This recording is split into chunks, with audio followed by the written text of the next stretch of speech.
Yeah, we're changing the timeline for 420. That's the plan, Cat. Work on it.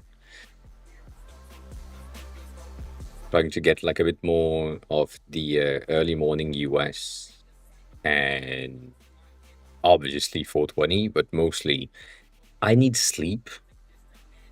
The initial starting at 5:30 was to get more sleep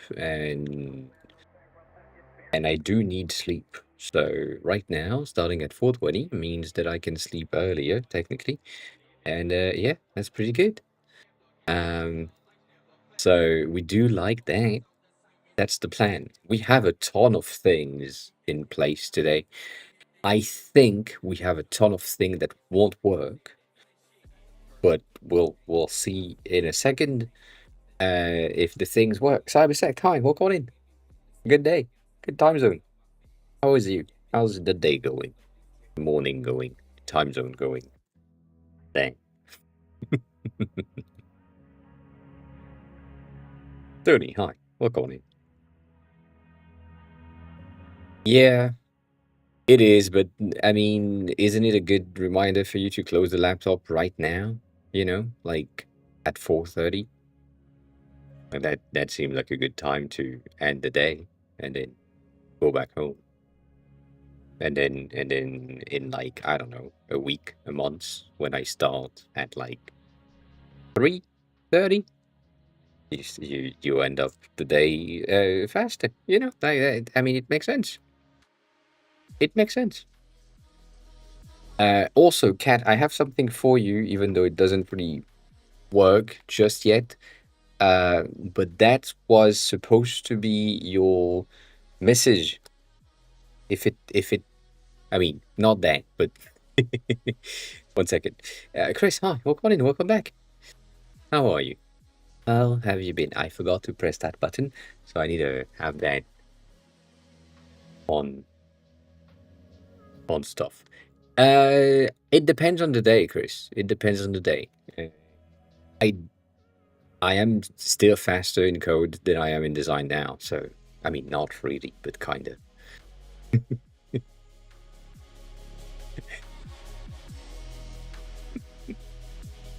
Oh, you don't need to see anything, Cat. That's the beautifulness of things. Congrats. 190 is crazy.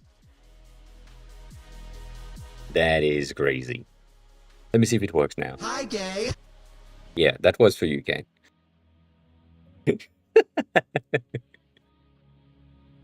That's supposed to be your entry message. That's my plan. Yeah, that is my plan. I want that on your first message. Um, and yeah, and I think I want this one on my first message because it makes sense. You know, it makes sense. 45 is pretty good. Congrats. 45. That's pretty nice. That's pretty nice. Well, Connie. But yeah, I've been playing with things. Some of them are automated, some of them are not, and I don't know if they will work. So to be checked, right? To be checked if things are triggered as they're supposed to be. We never know. We never know. We never know. Um, yeah. Some of them are gonna be loud. I'm just gonna say that now because are they? That that is gonna be loud. I have one that I want to have on the trigger that goes here. I don't have it on. No, I do have it. You need to be on the internet enough to understand this one. But yeah, I want that for the check-in. I think that's gonna be pretty good. I think that's gonna work. I just don't have the ability to get that within Atom. For some reason, I need Dust to come in and tell me that I'm a dumbass and I don't know how to do stuff. Um, But yeah, I need to have this to be triggered on the first message of someone at times to be checked. But yeah. So many. I have like I have a 9 button pad in front of me with new sound alerts, new things. Some of them are going to be useful if someone is asking questions. Um, yeah, that's the thing, Sony. I don't know exactly. Um, like it's supposed to work, but you can't. I can't have the same things. Anyways, this one is going to be useful. Just Google it. Stop asking stupid questions. That's I feel like this is going to be pretty useful at sometimes, and yeah, we're gonna see. We're gonna see. It's just far away on my stream deck, so I might have to get like a secondary stream deck for no reason, you know, just there. Uh, yeah, that's the thing. The fact that right now, because of the way that I'm streaming with the Mac, I need to have the sound bites specifically set in my sound alert sources scene, and then they are triggered through there. Otherwise, it doesn't work. So that's the situation, which is mostly annoying. Mostly annoying is the reality of things. So yeah, but yeah, that's the thing. Tickle, hi, welcome in.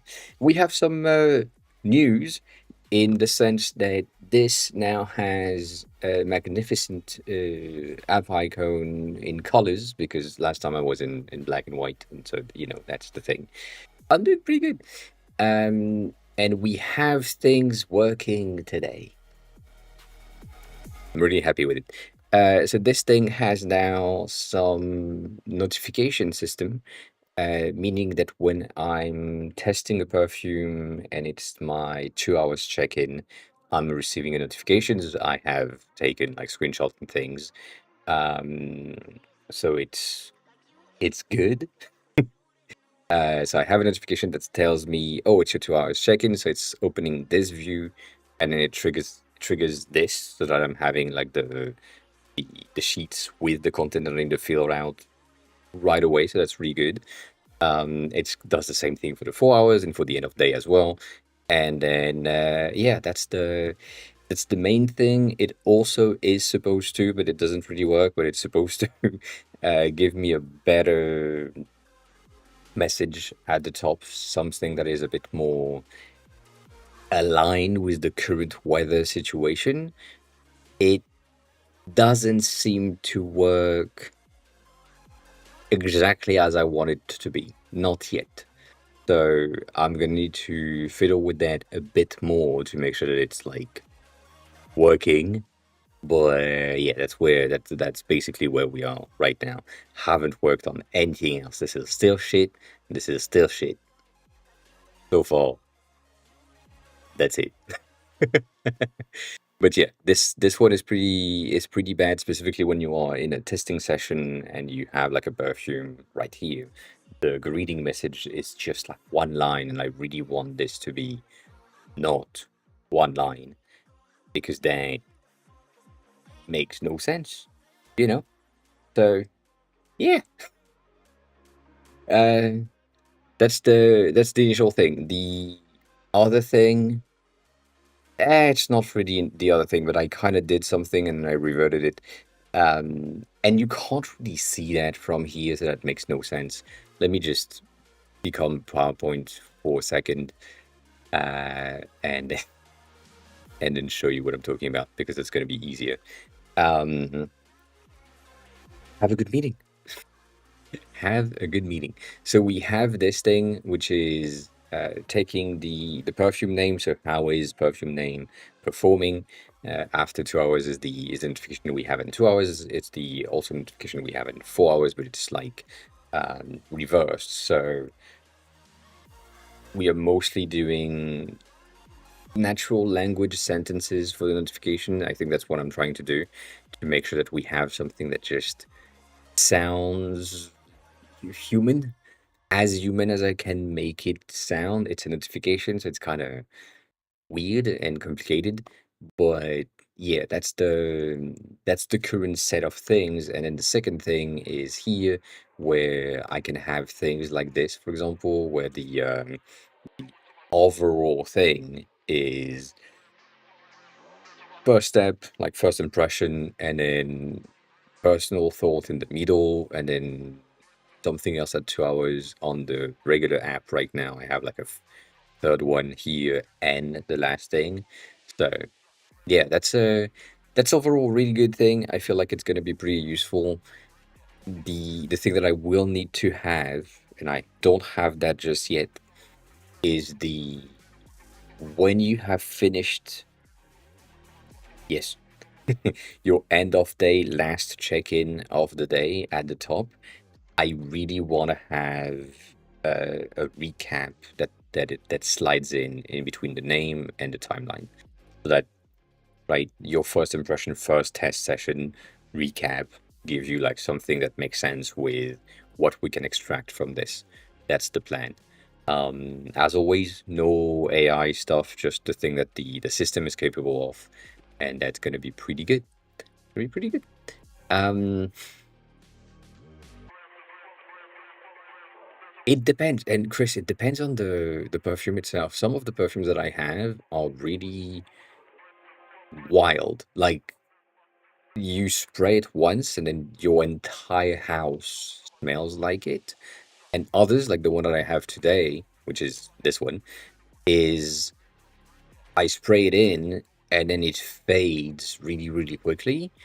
And then I need to respray it. And then I need to respray it, and it's annoying. Like, it's one way to ensure that you are spending so much money on the thing. So, you know, it's a thing. It's a thing, but it's pretty overall. I think it's pretty nice. Um, and what else we have? That. Yeah, I have that, but that's not the thing. It's fine. Again, I've been doing some. You can see these videos right there, and this thing right here. That obviously, I'm gonna stay on that the time that I'm speaking about it. The the TikTok things is pretty good so far. I wish it did the same thing that I have with the other one. That sounds so out of here. Um, but yeah, I want it to work in the entire text, because right now it doesn't, and that's really bad. And it also doesn't work as the button on the Stream Deck, which you can't hear, but I can hear.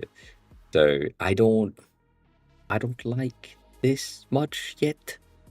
But yeah, some of the things are going to be triggered automatically without you knowing, and it's going to be fine. Anyways, that's the wrong button. So yeah, the TikTok thing is pretty good so far. We have like a some people are asking if I'm integrating with Parfumo, which is another platform. The thing that I've seen is that it is an open source platform and therefore like a community-based platform. Therefore, the content is not accessible through API. So I'm missing something. I don't want to scrape the entire thing. I think I said that through TikTok specifically because it makes sense. But yeah, this thing is useful because it has like a lot of reviews from the users, and it's mostly up to date because someone Red, welcome on in. Welcome back. How are you? How you been? So it's nice to have like some informations and things, but I can't and don't want to go through the entire platform and scrape the entire site because for some reason it makes no sense to me based on communities things that they have done. But they do have like a pretty good overall database. They also have an app, but that's the reason they don't have an API, which is pissing me off, but that's fine. Let's see, like this entire thing would be so useful for me. You just find something and say, oh yeah, I like this brand, and we need this brand to be added to the app, and that would work. But it's not there. So I know that there is like a perfume API that exists, which I don't want to use because it's an AI-based scraping, which seems kind of bad. And yeah, I don't know. I don't know. But then again, look at that. Look at that quality app.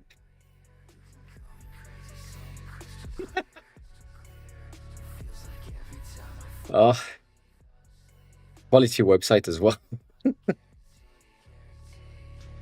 I I don't know. I I get it. I get it. Right? You need an app to go through your perfumes. It makes sense. It's good. It has things that I wish I could have, like the barcode scanner, um, and some filters and settings and things. But this is an app to discover, and mine is an app to remember. It's different. So different goals, different needs, which makes sense. But goddamn, that website and that app. Ah, we'll see. But yeah, I really wish they had like a fucking API that was accessible because that's what I'm missing. Anyways, so yeah, so that's the main news. I know I need to design the homepage a bit better because right now it's kind of shit. I mean, not kind Mr. of, it Preet is. TV is now following. Mr. Preet, welcome on in. How are you? Who are you? How did you find the stream? Thanks a lot for the follow. Appreciate it. So that's the current thing, and then we have uh sad news, but sad news still, which is overall the the build that I'm doing in Swift to send it to Xcode Cloud, which is the version of Xcode that is maintained in the cloud. God dang, yes, that is supposed to work, but every time I'm sending a build, there is something that doesn't work, and it's just so weird. I know the reason. I'm gonna tell you the reason, but it's annoying. Xcode Cloud is currently compiling for iOS 18.5, 0.5.9 to be exact. And I'm currently building the app for iOS 26. So the system that I'm building the things for is not supported in Xcode Cloud yet. And therefore it's compiling sometimes. Good job, Apple. Again, as always. No, for this one, no Android at the beginning. I don't want to be bothered. That's the first thing. And the experience that I have currently with the dual code base of having Android and iOS natively for the Can app, that work today? It doesn't. Um, like I really need something that is static. That's the first reason. And the second reason is because the app is going to be a paid app ish. And because the apps are currently my only revenue source officially, you heard nothing, then I need like paying customers, and iOS people are paying customers, Android people are not. Again, the Android app for Can specifically right now, I have made on Android, on this thing for Android, exactly. Let me see, where is it? So far, I have made exactly $0 on Android since December. Whereas on iOS, I've made Not much, but like 250-ish, 240-ish, I would say.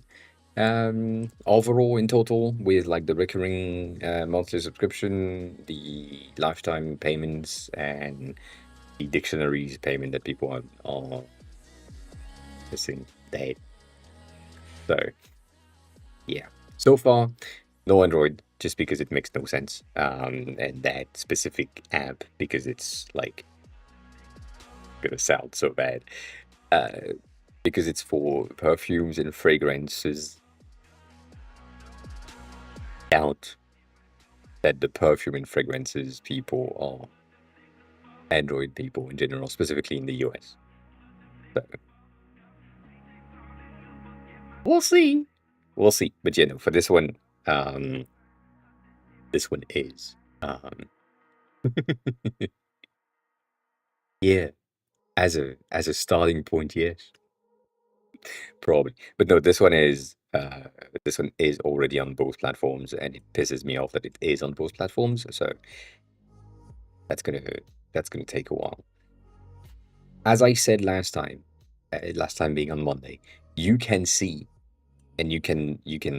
I mean, if I stay here, because that's the best option, you can taste. That's gonna sound kinky as fuck. You can taste me right there in between tan and perfume. Like I'm on blue on both, which makes sense. But so far, I haven't pulled in like my design styles just yet. I will, but right now I'm trying to make it work and ensure that I have everything that I need to have. But um, it is, yeah, uh, it is.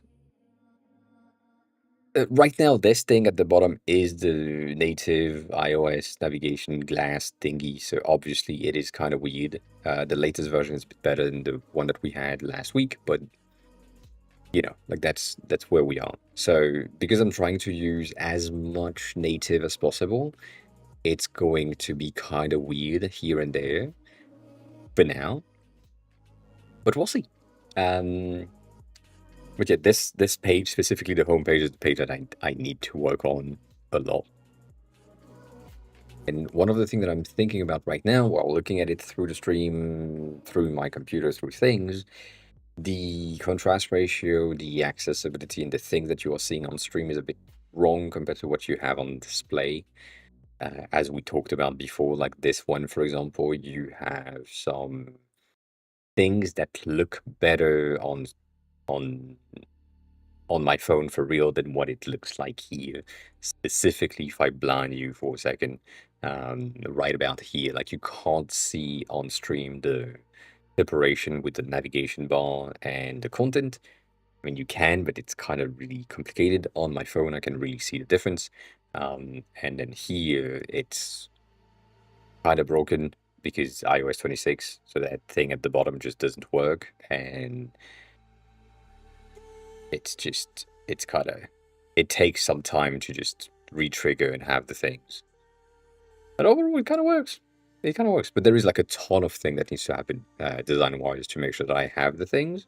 And Chris, to answer your question again, even though I did, um, it is faster for me right now to go through. Also, you can't see the picture at the top. Sorry, I'm derailing myself. The picture at the top right here has a gradient of color that is the same as the gradient of color that you see in the center. So it's the diagonal gradient, but like the contrast ratio in between the stream and my screen is absolutely not the right one. So you see things and it's just not how it's supposed to look. So yeah, that's kind of sad. Anyways, it's faster for me to design inside of Xcode for these things rather than not. So that's the reason why I'm less and less designing in Figma and more designing in Xcode directly, just because it's way easier. I'm gonna zoom in a bit, right, so that you can see things and read potentially if it loads. Usually doesn't. But yeah, if I'm in here and I know that I have my add entry with the plus icon that is supposed to be like right about here, and that overall, the button style border is not what I want. I want something a bit different. It's gonna be easier for me to just go inside of this and change that and change the text, the icons, the things, rather than doing that in Figma and then having to do it again in Xcode afterwards. So, so that's the reason right now. And if it works, it works. If it doesn't work, it doesn't work. But like right this instant, it is way easier for me to just get something through design-wise through here and then figure it out differently. You know, like for example, right now I'm thinking about the container that is this. So I have my untested section, which has my start testing button. And so this one, which is here, it has apparently a corner radius of 12, which you won't be able to see, but it's basically here. That thing right here.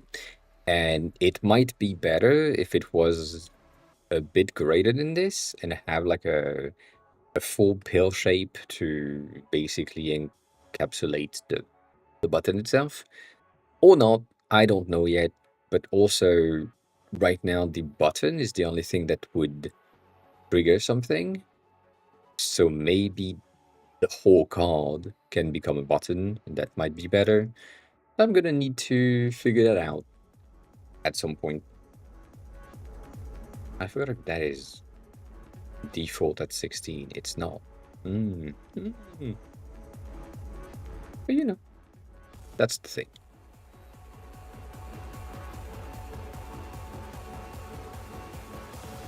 Yeah.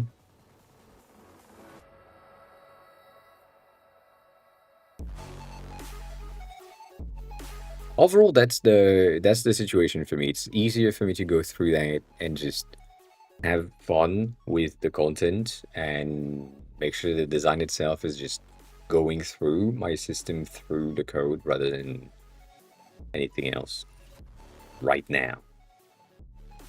I'll still have issues for sure in terms of making sure that I have the content I need to have in the right position, the right time, and so on. But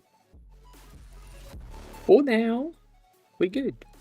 And there is a lot of things like this, for example, I need to work on or work on top of to make sure that again, as I was saying earlier, the language is proper and works with me. Like I have one of the notification that I made that is what you wearing, which sounds really weird, but it's really something that I would potentially ask. So, what you wearing? Really, you know that it's not a system-based prompt something, you know? Like that's the idea, at least right now. So, yeah, with that in mind, it's the thing. It is the thing. We have some half news, no news kind of thing as well on the Twitter related stuff. Going back to what I was saying earlier, Figma docs is going down, which is really good. Always. Um, like it started at 30 and then it was sold at like 99 as the entry point. And then since the release, like 90 something, it's just going down slowly. So that's really good. Again, the entry, goddamn. I think I said that on Discord, but I also said that on the last stream. Basically, the entire thing is probably gonna max out at like $300 per share. feel like it's gonna go through the same wave that we had with the Adobe stocks a long time ago.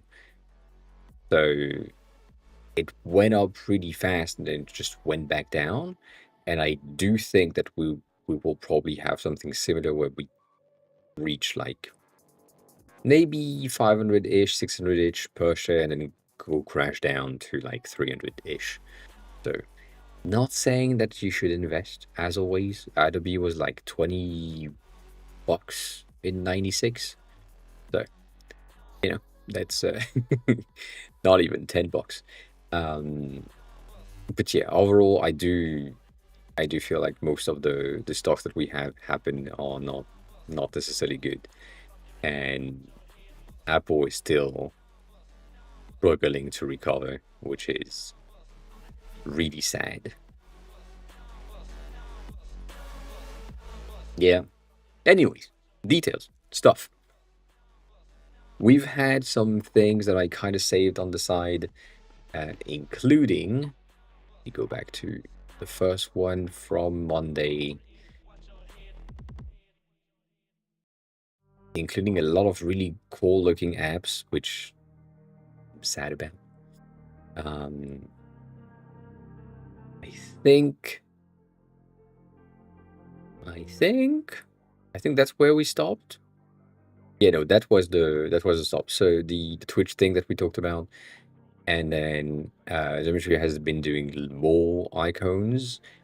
The more I'm seeing his content in terms of icon design, the more I'm like, okay, so you need an app with an assistant or an app with a mascot to work with him, because otherwise he's not going to take the job. There needs to be a face or some kind of a face on the icon to make it work. Like there is a face right here. This one doesn't have a face. This one has a bit of a smile, but it could be taken as not a face. And this one potentially not a face, but that's like 3 out of everything. This one is a dumbbell, but it has the eyes in the middle. I still feel like needs to happen. It's pretty cool. This one, if you haven't seen, is a really, really cool journaling app, which we talked about on Monday, but this video is a bit better than the first one that we saw. It is really, really smooth. I remember that someone was building a manga shelf thingy 4 months ago, 6 months ago. I forgot who it was in chat. But that is the type of animation that I would love to see for being able to just crawl through.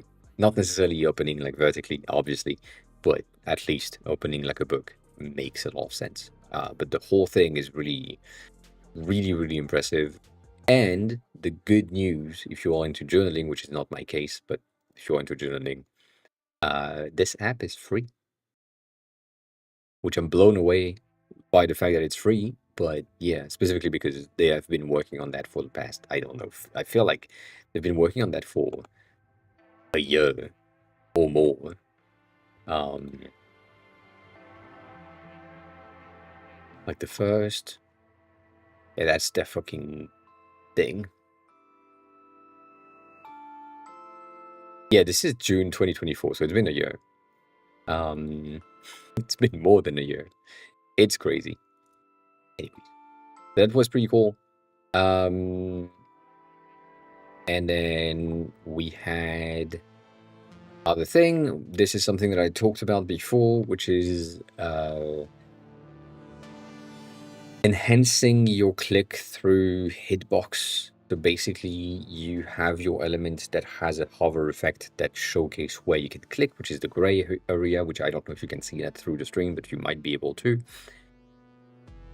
But the one that is on the right side has proper hitbox that's a bit greater than the original thing, so that when the user is clicking on something and it's not exactly on top of it, you still hit the button and it doesn't bother anything, and you still have the correct hit. The main issue that you have with this is that it basically expand your toolbar and other buttons array to be greater or wider than they need it to be in the beginning because you need to account for that greater hitbox. Even though hidden, it's still there, so you can't really overlap them. This is something that we see in the Gmail section, where most of the content that is in here, the hover effect, which apparently have been removed, but these things are greater than the buttons themselves. And when you have, or we should have them um, right there, they are, or they used to be, kind of overlapping each other. Specifically here, the checkbox was or is really close to the drop down, and so you have them kind of overlap. And so if you are exactly in the middle, which you wouldn't, but if you do, you might click on one or the other and you don't really know. So that's a bit of a gamble, and that's the only thing that I would say is kind of annoying. But I would highly recommend anyone that is doing click through to have something like this, where your hitbox is a tad bigger than your content or your visual content, because that way the people that are like exactly precise would click on the things that's exactly where it needs to be, and the people that are not will click on the things exactly where it needs to be, but they'll be good. Welcome in, Chris. So that is an interesting thing. This one was nice, and then they said that it was a Rive thing. And other than the wiggle when the arrow is hitting the target, I think it would be easier to do in CSS than in Rive. But I'm probably wrong on this. But it still looks cool. That's the output, at least for me. Let me do that though, because that's gonna be necessary for a second. Why is this so hard to plug in every fucking time? Makes no sense. Yatta. Right. Cool. Not the fan. These are really interesting. I feel like this is a bit of a 2024 pattern that is coming back in 2025. So that's interesting. This is the eerie background, very blurry, very saturated image that are used for, well, background, but also for like just mood. And we've seen that with My Mind. To me, it's kind of similar. I don't know if it's the same, but the ID, at least from what I'm perceiving with the mind gradient and the way that it's presented right here, for example, these are to me the same kind of vibe. And there was this thing again in my feed a lot in 2024, and then it kind of died down, and now it's coming back. So I don't know. It's interesting. I don't like it. Most of the thing that Tejan, has been doing in the past few days, weeks, whatever, have been really uh, hard for accessibility. So when you hear, for example, you will lose readability on things really, really quickly, and I'm really sad about it. I think the design is really cool, and a lot of people in the design community that are replying here are agreeing with that the design is really cool, but that's about it. The rest is really hard to see, specifically here. Like I don't, I can't. It looks good, but that's it.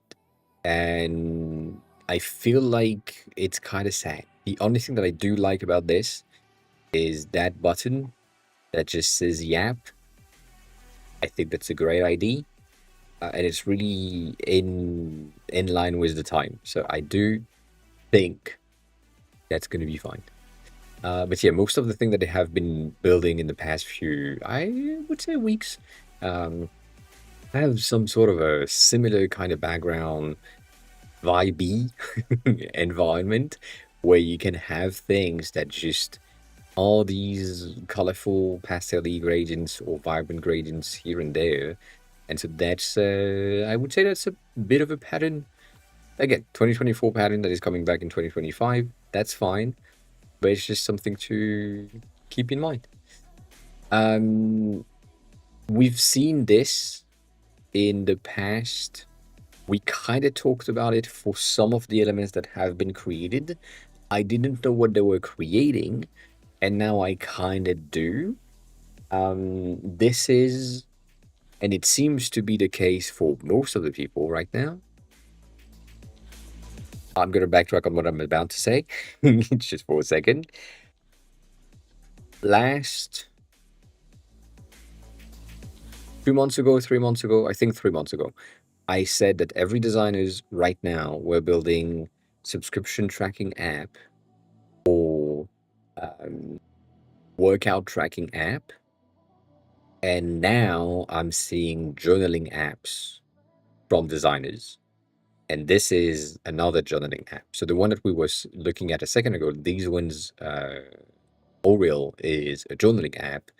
And this one, which is, I don't know how it's called, is also a journaling app, but in a picture kind of way, which to me is interesting. It's really similar. That's kind of sad because I don't have anything in there.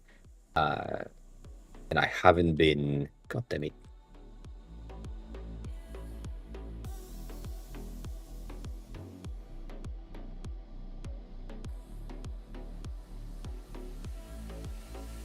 Can you just connect the thing like you're supposed to work? Yeah, like this. There is this app that we have right about here, which is called Retro, which was an app that basically tracks your pictures in the same way. I haven't had any inputs for a long time now because I haven't taken pictures in any way, shape, or form since I came back from Japan. So it's been a while, but it's basically the same concept, or at least from what I can understand. It's week-related pictures. So for week 20 of 2024, for example, I had like some pictures that were taken and so on. And so that is the only thing that I have in there. Whereas here on this one, you basically have the same thing. It's week by week. Did I click on something by mistake? Yes, I did. And it also contains some sort of a voice memo, some sort of a type memo that you can add to your week in retrospect, which is interesting. But yeah, I don't know. I like the concept of the Polaroid at the top for sure. That makes sense. But that's the only thing that I see. Anyways, for this one, we need to go to the first one first in order. So this is a composition presentation like what Jay is doing, but right now they have created all of the layers. So you have the icon itself with a shadow, which is a secondary layer, and then the container, sub-container,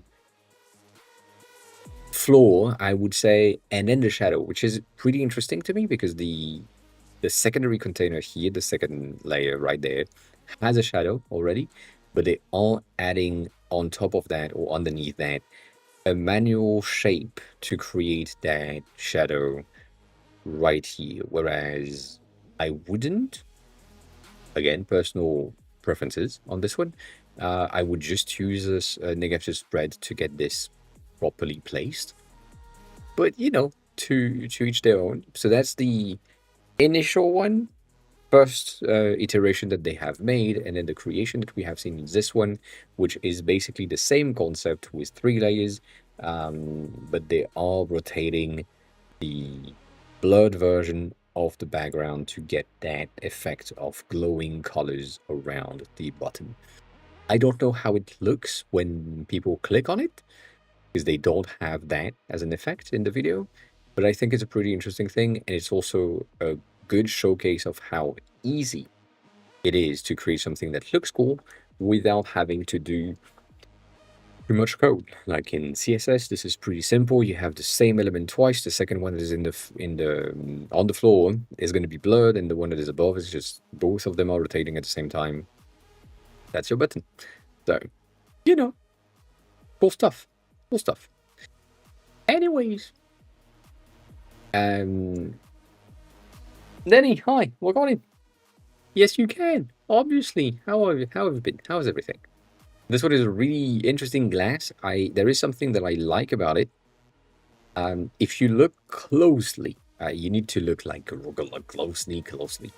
If you look at the text itself, when there is the hover, the text in the bubble is moving and it doesn't remain in the exact same spot. It's a very, very subtle thing, but it's as if right here it's pressed up. So it's not exactly centered because it's moved well, it's moved up because of the balloon effect, but then as soon as you move the thing, it goes to the bottom of that inflated element. It's interesting. I don't it's such a subtle thing. I feel like it's really interesting. Anyways, I like that. It's fun. It is fun.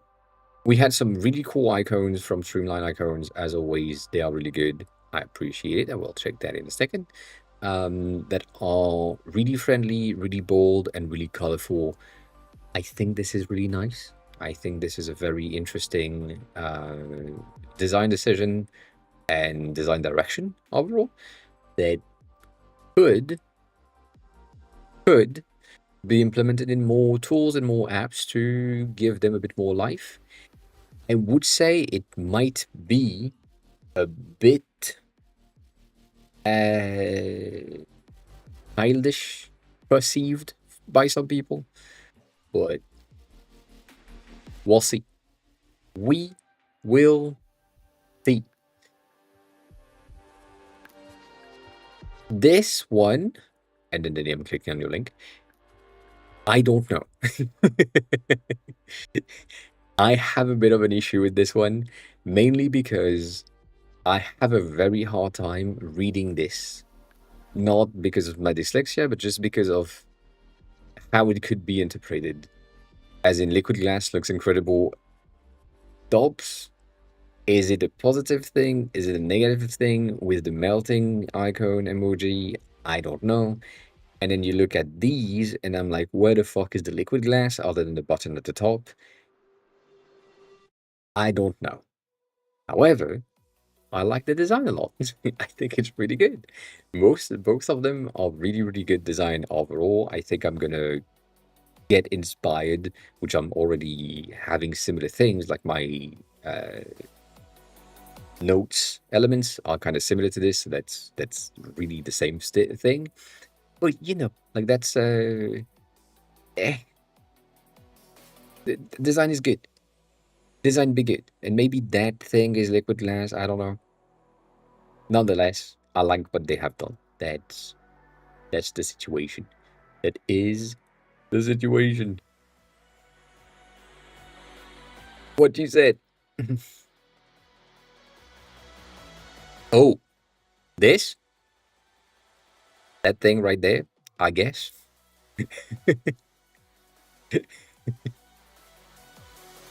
I think that's the thing in question, Denny. That's probably that and that. Huh.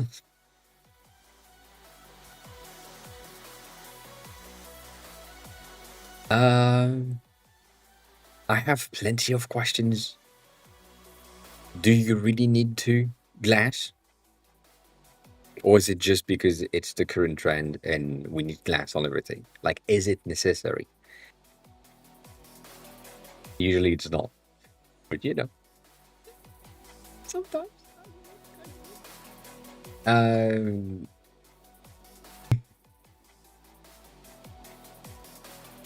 Yeah, I get it. So right now, right now, right?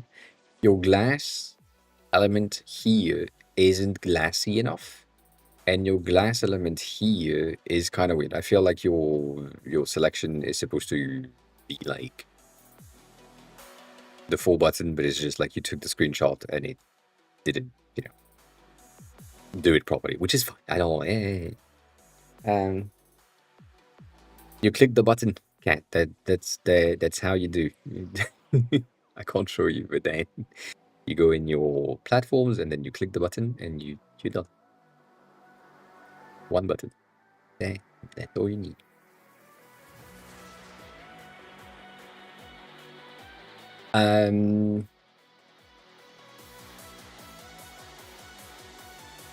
Oh, it's a loading. Oh, that's bad though. Is it like it's a loading bar and then it changes the content that is on the side? And then it goes to free proposal and it changes the content net? I see. Yeah, don't do that. Maybe do it underneath like an underline. It could be the same color. That's an option. But it's just that's skill issues. Can't that's on you. I can't. It's not it's not luck. It's just you have one button to press. One. God damn. Just one single button. It's supposed to be easy. So yeah, I would have that underneath, underline with the same color. The color is pretty nice. But yeah, underneath rather than on top like this. At least to me from here seems different. Or seems like the iPad cursor where you are hovering something, it morphs into the right shape. It feels like you were about to hover this thing and you took the screenshot. That's how I perceived it. So I was wrong. I was wrong. So yeah, make it underneath, I think. And or an underline, that would be a bit better. How can you make it more glass and more better? That is your initial question. I think if you make it more shiny, it's gonna be easier. And if you make it more transparent, it's gonna be easier. So if I just do that, because that's gonna be easier for me, place that right about here. God damn, that's tiny. If we do this, let's do that in white, and let's do an effect of glass, because that's goddamn, I forgot that it's fucking a rectangle. Rectangle is not an option. I forget. So if we do glass on this and we make sure that this thing has an 80 point thing, I don't know. Why are you annoying right now? Sorry, glass. If you have more refraction, more depth, and probably more dispersion, right now, because it's on top of white, you can't really see the difference with the background. So the thing that you did with adding a shadow kind of helps to separate it with background. That is common behavior. It makes sense. It was not exactly that blue, but it's like a darker color shade, whatever you have, right? That's kind of the idea that you have. This is bad for my taste, but I'm gonna let it slide for now. This is gonna give me more of a glass effect, and right now I notice that there is like a frost that I don't want to have. I really want this to be as clean and transparent as it can be, so that it's just disrupting the flow right about here, right? So when I'm looking at it compared to both, it's more glassy, and it's easier. Yes, you can. Yes, you can. Right there. You can absolutely do that. I need to go to... Okay.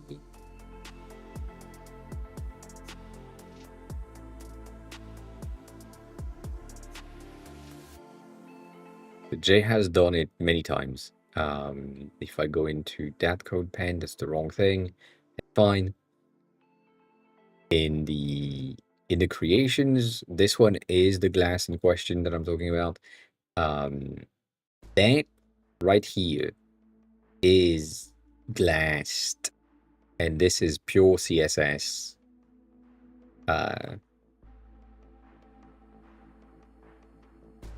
SVG transform, whatever. So with that,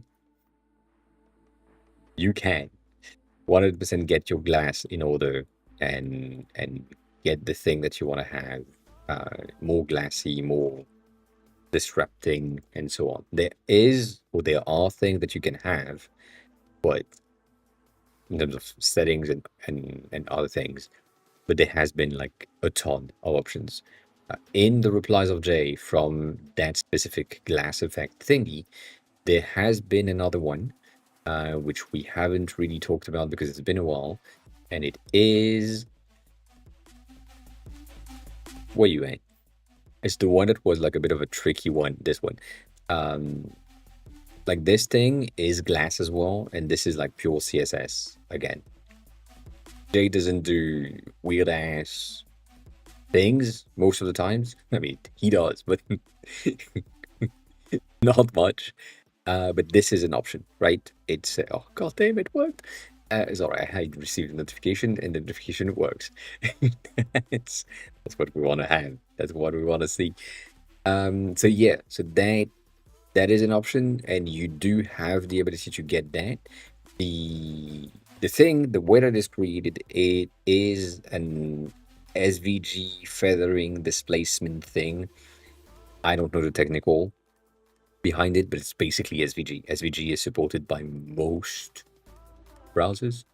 And yeah, that's the thing. He had a bit of an issue at some times or at some point with Safari, apparently, for the displacement of the glass with that specific toggle.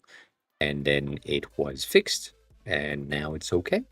But yeah, nonetheless, on Jay's feed, you probably follow them as well.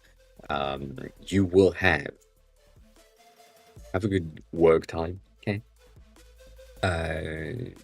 you can have some glass in your web version of things. That is not an issue. It's not necessarily the same thing that Apple is doing. Why,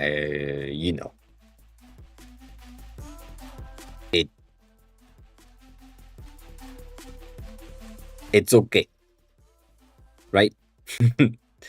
So you can do that. That's the first thing. The second thing, also, this is amazing.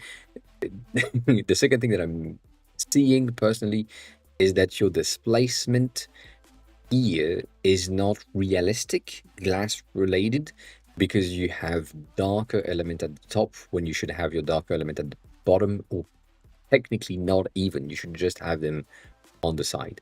So if you take a look at how glass, regardless of what it is, if it's this one, if it's something else, let me just remove the fucking shadow.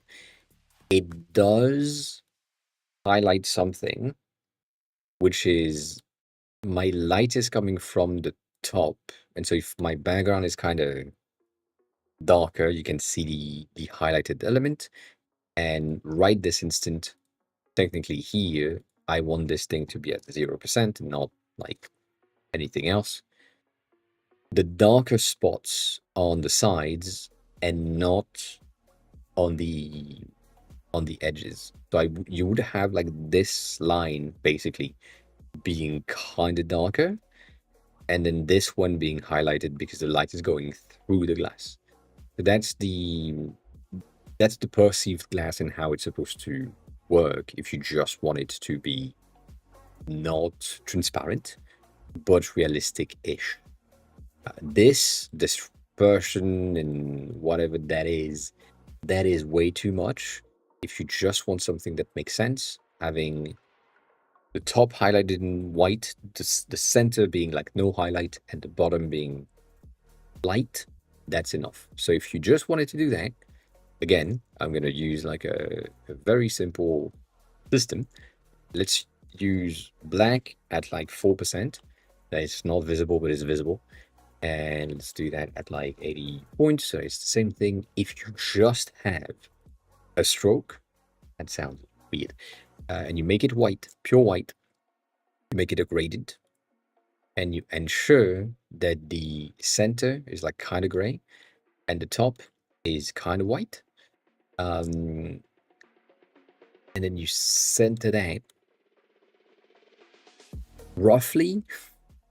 This is the same output. Like it's obviously it's wrong, but this is the same output. So as long as you put your center at like 0% or you make that at white at 0%, you end up with something that looks similar and glassy enough to kind of, you know, look the same. You can 100% do the opposite of having like more lighted element right around here, and that looks okay. It's not good, but it's okay. Other option, if you don't want to do that with a gradient, which, you know, fine, is to just use inner shadows or drop shadows, whichever.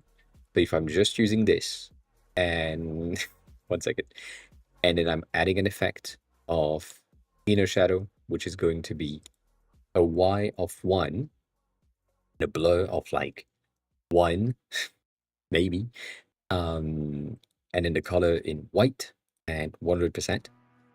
And it's doing the same thing. Technically, if it's a sharp thing, it's going to be like a blur of 0, but that's okay about that. Right, if I'm just doing this with a blur of 1, that's usually what I do. And I'm duplicating it, and I'm doing it at like minus on the Y. And that gives me something that is kind of similar. It's not exactly the same, but it's kind of similar. If you want to have it like similar enough, you make it spread at a minus position, so that you basically just highlight the edges and not the content. So if I do that at 1.5 and I spread it at -1, I'm getting the top section being highlighted and the bottom section being highlighted and the center not being highlighted much. So I'm getting something that is glassy enough. It's not, again, it's not like the glass from the glass effect that we have right here, but it is similar-ish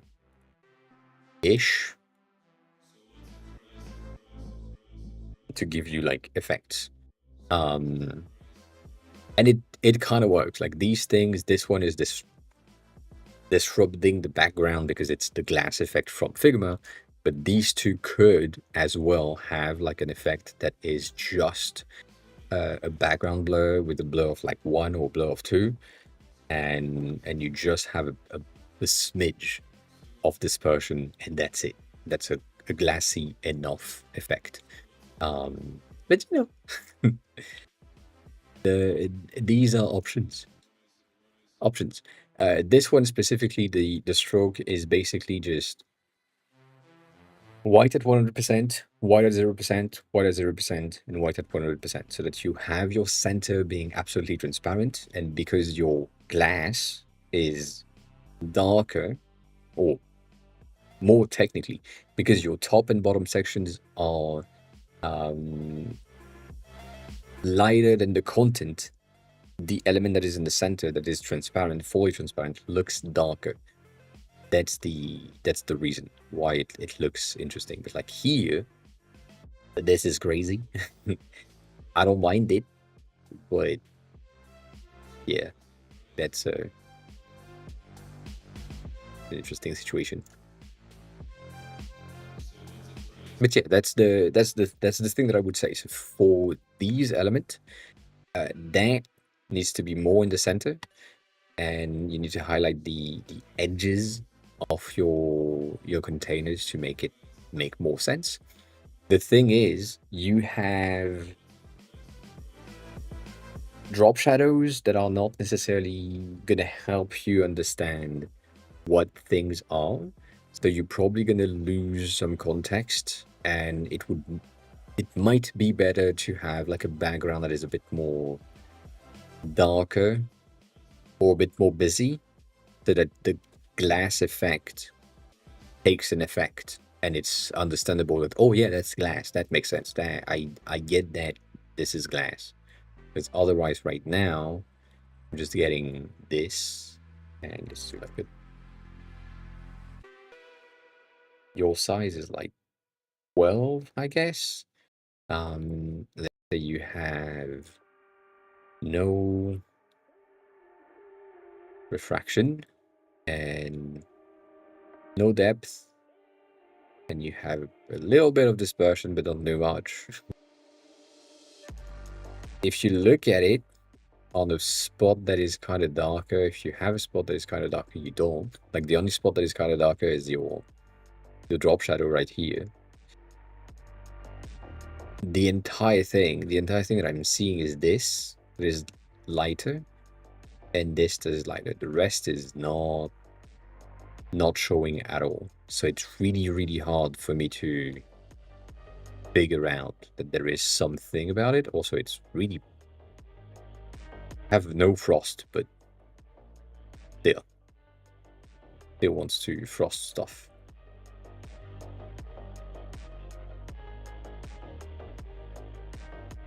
Eh, you know.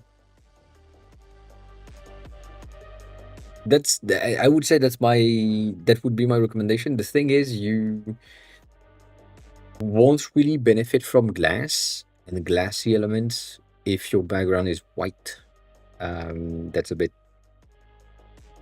non-working because it is a transparent element. It's just not going to show through as much as you want it to show through. So at this point, I would probably recommend you to go through something that is a bit more like what Jordan is doing. And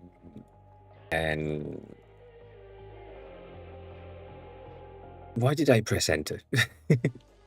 If you remember, if you, I mean, you do know, but things like these are going to be more interesting and more understandable from a perception of the user, or from the perception of the user, by just having them in metal style rather than in glass style, because they are on top of lighter background and therefore they stand out, kinda. That would make more sense, at least. Yeah.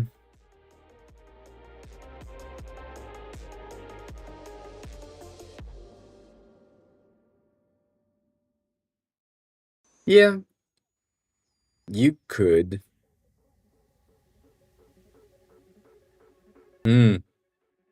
Maybe not. You could have a wrapper like this, which is like a container, and then you have your button tab number 1 that is in whatever texture you want, like in glass. Potentially, that's an option. But right where you have it right now, I feel like if it was metal, it would probably make more sense. It would, however, take over the button. Like the visual weight that it would have in glass is really not much. Like as you can see right here, it's not much weight, right? So if you put it in metal, you end up with something that is really, really impactful, and then your button is less important, or will look less important than the that is going to take over. But you know, you do you. Other than that, you can, if you really want to have some glass element, which I get it, invert the background if that's an option. If having like a darker color background, a blue color background, like the planned blue color, if that's an option, do that. I know you have, I know you have one somewhere, but yeah, it looks like a button specifically because you have it with a like that timer thing that you were saying. think if it's an underline and it's a progress bar underline, I think that's better. What? Hmm.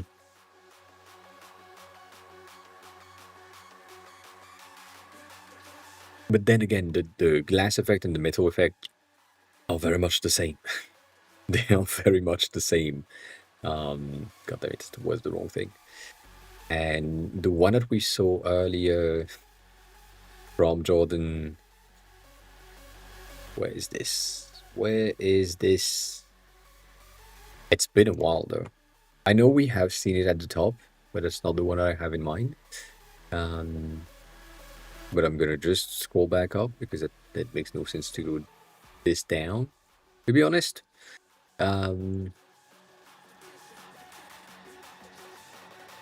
These ones, they look amazing, right? But they look amazing because it's on dark surfaces. Right now, as I was showcasing earlier, I think you were not here.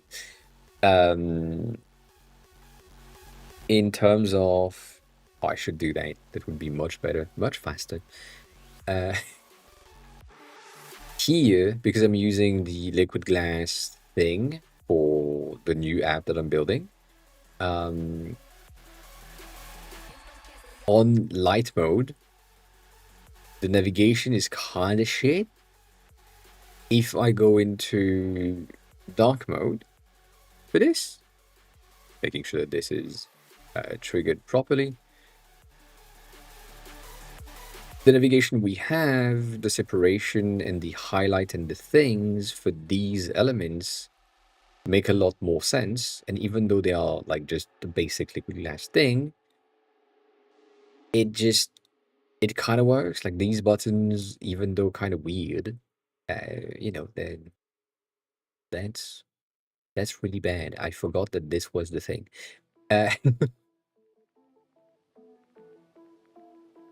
Yeah,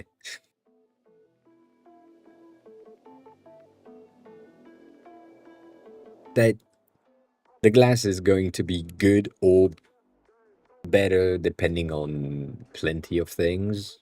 And if it's on lighter element, it'll be really bad. If it's on darker element, it's gonna be making a lot more sense. So yeah, I don't think I can go through your bookmarks. Like you're not like me.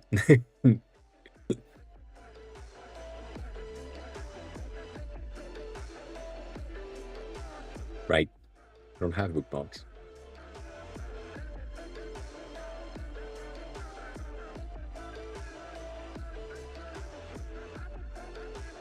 But yeah, most of the thing that we've seen, like same thing here, for example, these things are good because they are on top of darker color backgrounds. So if you were to take this background, for example, as a base, put that header, maybe it would work better. Or you know what? Not maybe, it would work better. So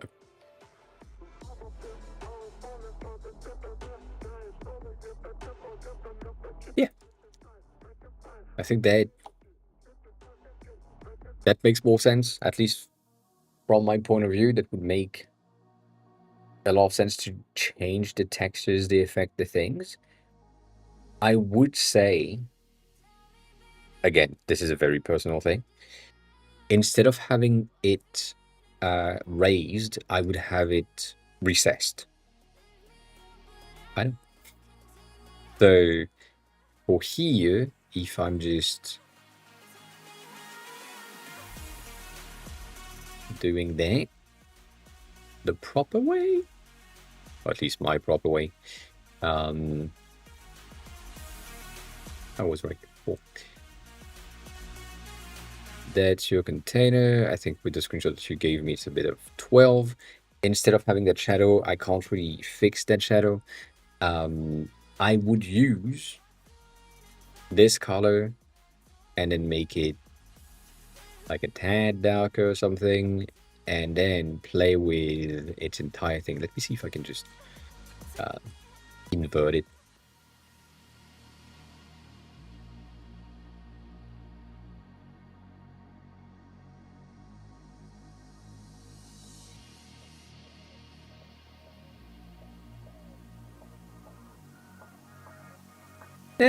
Fine.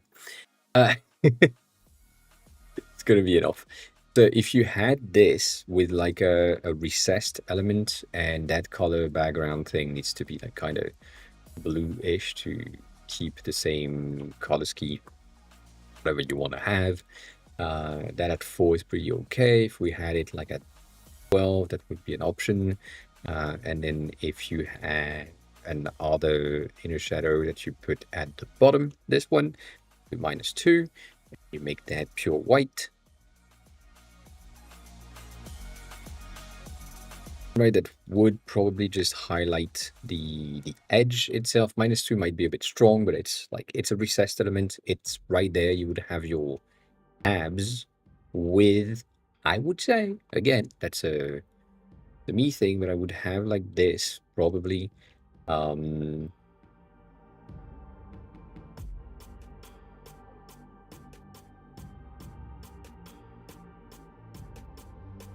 Right about here with, let's do black at 10% probably.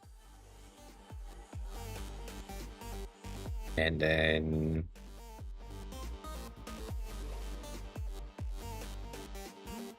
that.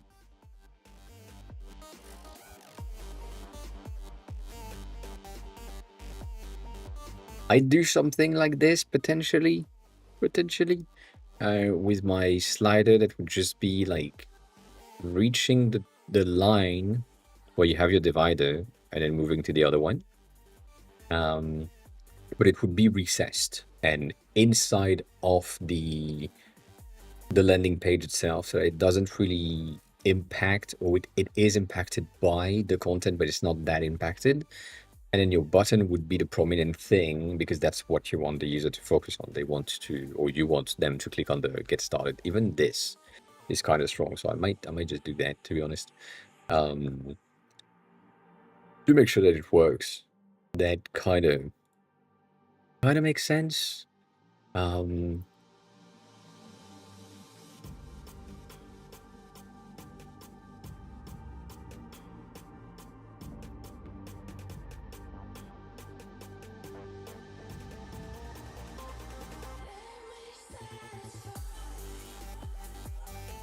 This is a bit strong, but that's the idea to me.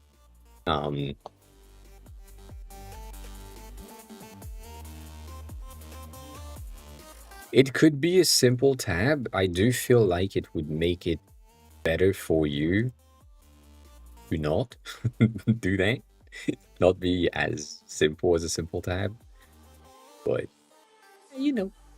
why not? Get a stroke. That's what I thought. That's what I thought.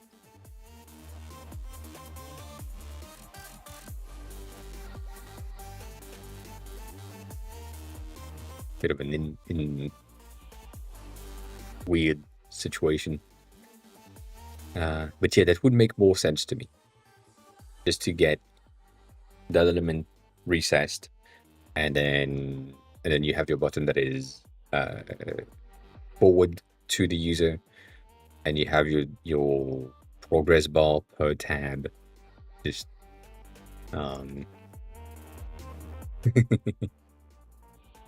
yeah.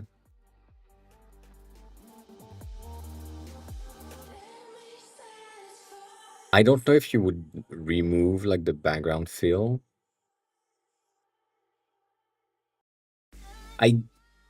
Let me just say that again.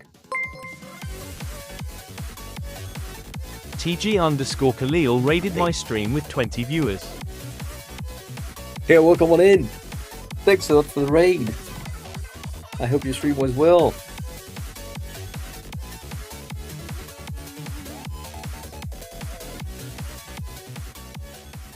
How's everything? Thanks a lot for the raid again. I appreciate it. Walk on in if you don't know who I am. Hi, I'm AOA. I'm the helping designer. So if you have any design question, as always, feel free to ask. I'm here to help.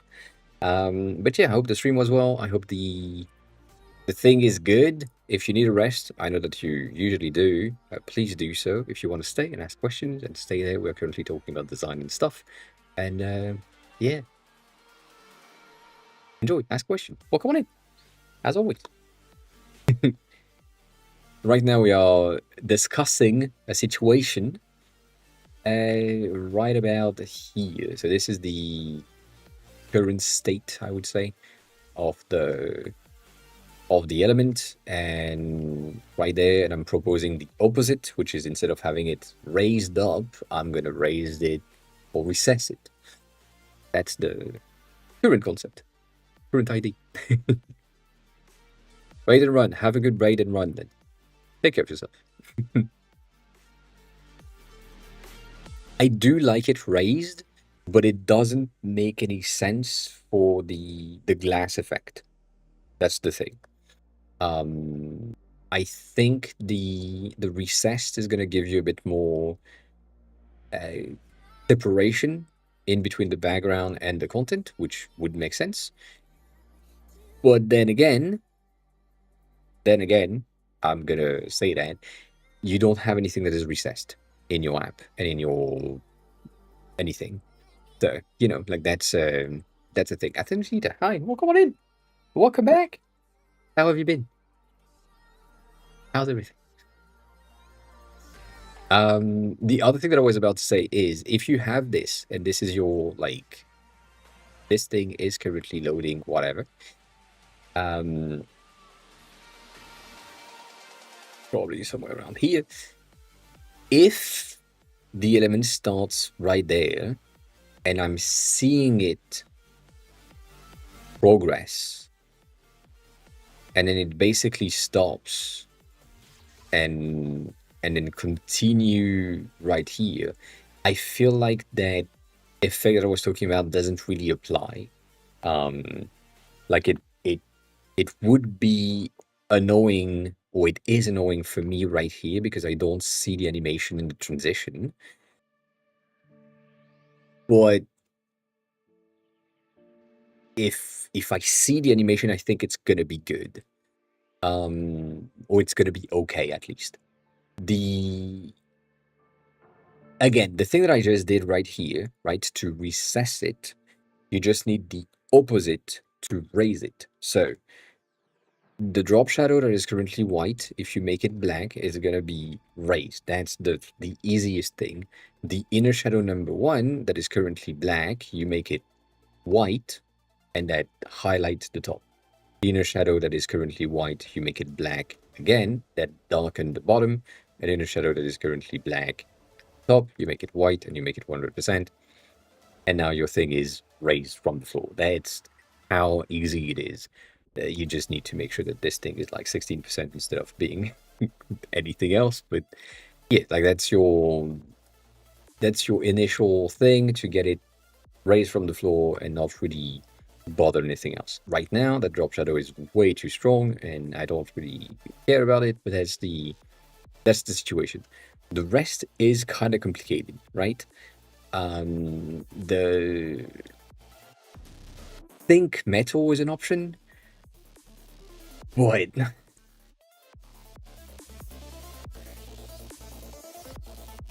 my brain is just telling me you are competing for attention on this page way too much, and you don't want that. You want your users to be focused on the element that they need to be focused on. So what I want them to see is my title and my button. Like, that's about it. So I want them that at a glance, title, button, good. If this is the header, and I'm gonna go here, and we go in plan, that's where you are. The probability, again, from me being loading the page and doing this is extremely high. Extremely high. Meaning that I wouldn't wait for the first tab to be scrolled and passed. Like there is a higher probability as a potential customer to just do that, do that, do that. As you can see, I just like the second section is a tab-based navigation. I didn't see the second thing. So the probability of me here waiting for this thing to just go to the next tab, even though this one is not like automated, but you get the idea, it's probably not happening. So from that point, you want your users to be as quickly as possible focused on this thing, which to your current design, that's almost the case. It's just right now, because we've been talking about it, there are things that are competing for my attention, as in that tag, that thing, that, and this animation that is probably going to be animated. These four elements are competing for my attention on top of the Amazon gift card at the top. And I would reduce that as much as possible. If the Amazon gift card is something that needs to happen, leave it there. If you can remove the eyebrow effect to have it as flat as possible, do that. If you can remove the effect on the tabs per section, do that so that I'm focused on get started and maybe the animation here. That's gonna be of distraction to then let me scroll through. So that's the I'd say that's what I would do. Like your eyebrow here is pretty good. It's simpler. It's not glass, but it's simpler. This one is also simpler. It's a white background. It still highlight the entire content, and then I have my blue button right there. But yeah, I think we talked about that before. And I know you are probably changing this, but this makes no sense to me. I think it didn't the first time, and I think it still didn't right here, where what's your work email and watch the demo, that whole thing doesn't work together. Like I'm not expecting to have to enter an email to watch a video. And I'm probably guessing that the watch the demo is working. It should work if I don't have an email, but it's kind of weird to me. Anyways, Friends is okay. I still don't like it. That doesn't change.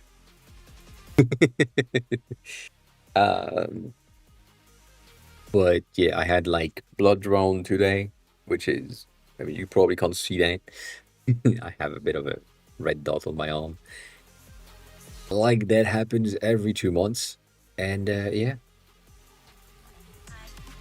it's the activities. Everything is fine.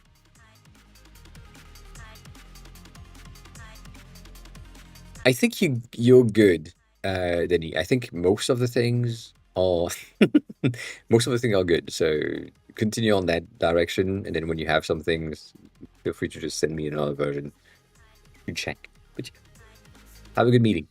Have a good meeting. Moving on.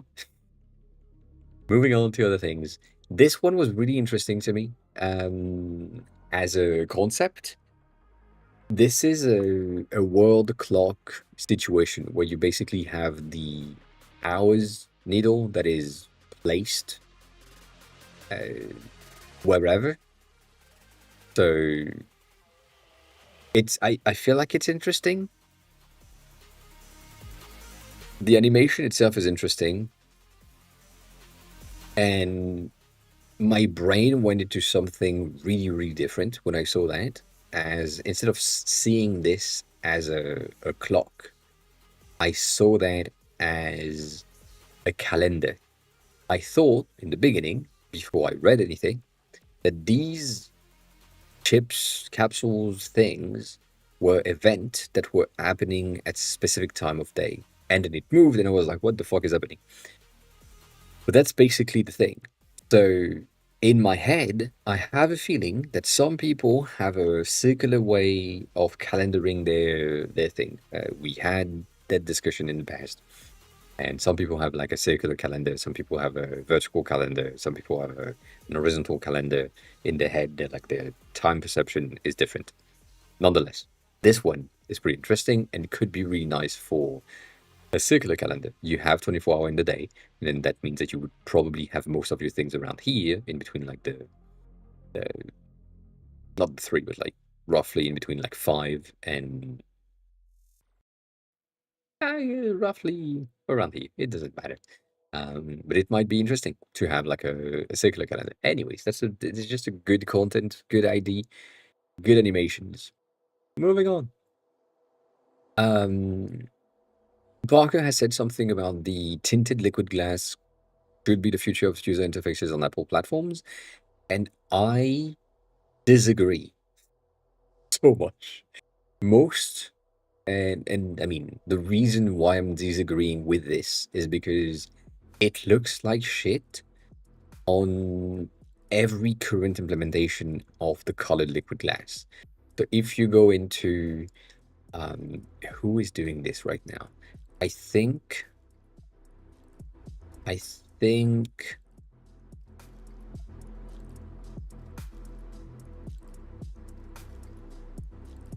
this one.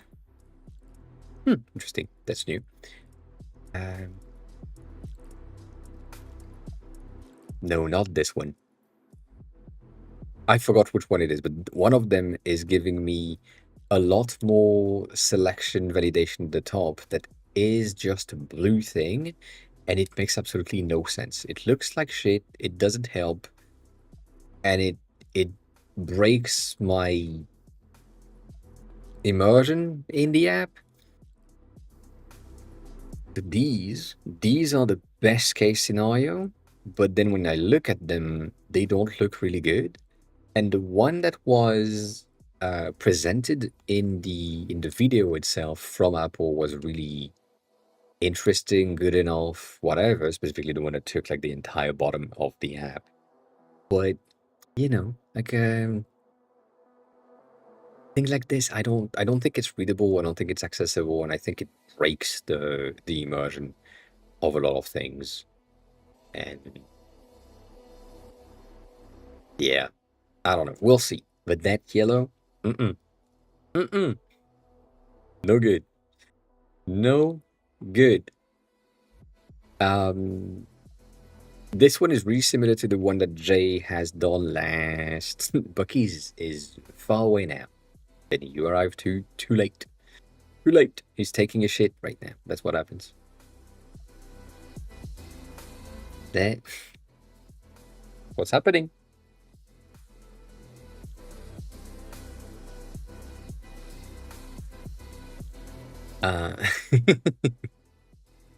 He had an appointment as well. So this one was interesting as well. With that transition, if I'm just Jaying again, and going back to what he made last. What is that thing? Oh god damn. Why does he do that every time? Fuck's sake. This one was really cool. Where he basically has its entire profile picture that changes based on the scroll position. It's really subtle and it's really much nothing, but it's a very interesting concept, and I think it's a pretty nice ID. And this one to me is the simpler version of it, but it looks really cool as well. That's the thing. That is the thing. So going back to these, that's a pattern. That's a pattern that I'm seeing.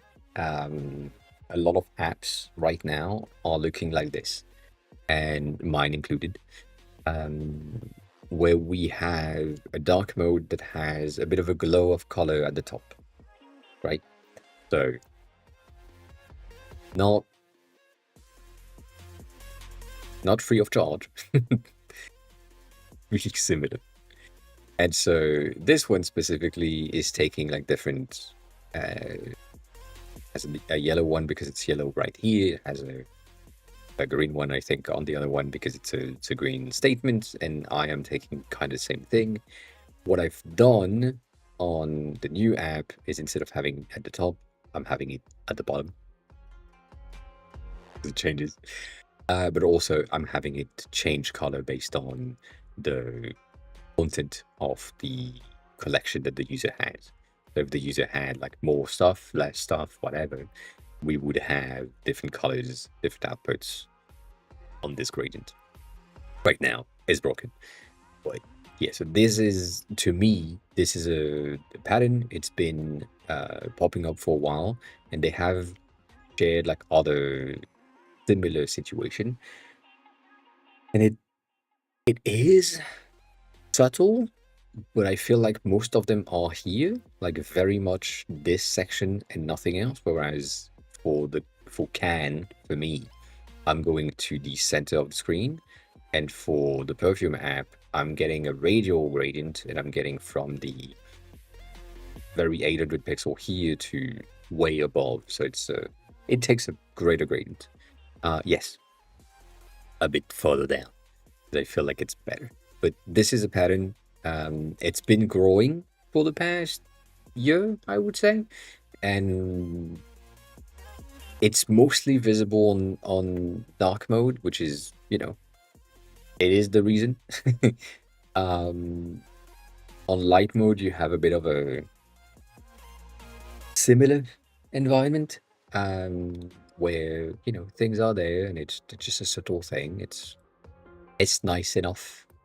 But yeah, mine is going through, basically through the bottom. We stop in the center. So, different behavior, different things. It does, I need to point that out because that is necessary to point out. It does break things and not halfway through. Like right here, the fact that my dictionary title for some reason is taking the same color, that's breaking. That is not good at all. And no good. So yeah, I can't fix it. I tried. I can't.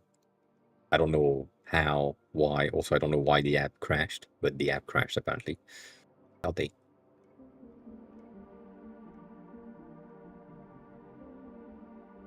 So yeah, patterns, potential things that, again, when I'm saying patterns, I know that some of you know what I'm talking about, some of you don't.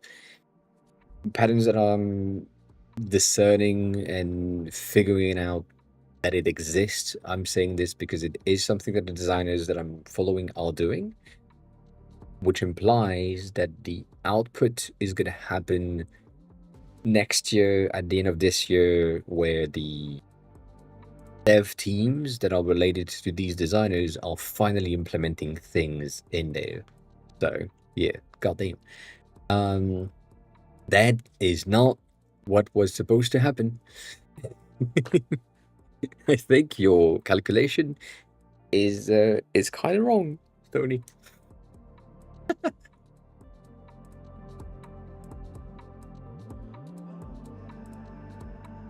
95 is fine, right? Like, it's not good, but yeah. I haven't done anything. It's your calculations.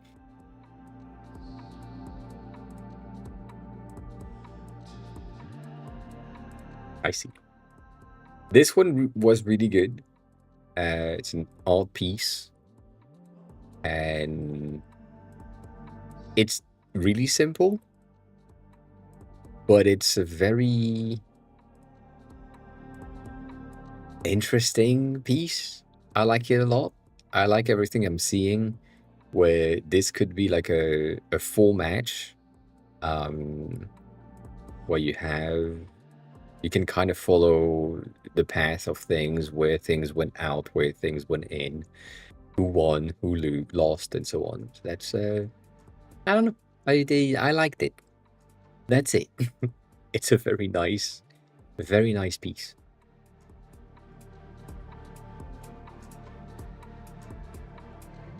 I think I did. I used your rewrites, as far as I remember.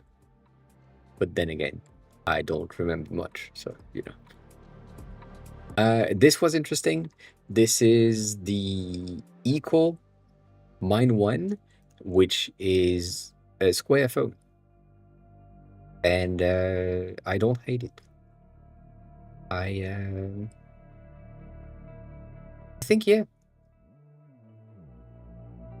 I think I copy pasted from that single file thingy. But yeah, it's a very interesting concept and phone. And it seems to be, I'm not saying that it's taking kind of it's gaining hype on other platforms. And it's not the first one I'm seeing that is a square phone. It's the first one I'm seeing on my feed on Twitter, but like on Xiangshu, I have like a plenty of other weird ass shapes because it's Chinese and then obviously they are building whatever the fuck they want. So yeah, I feel like this is really interesting. This is um the type of thing that make me hate Android as someone that creates apps. Because yeah,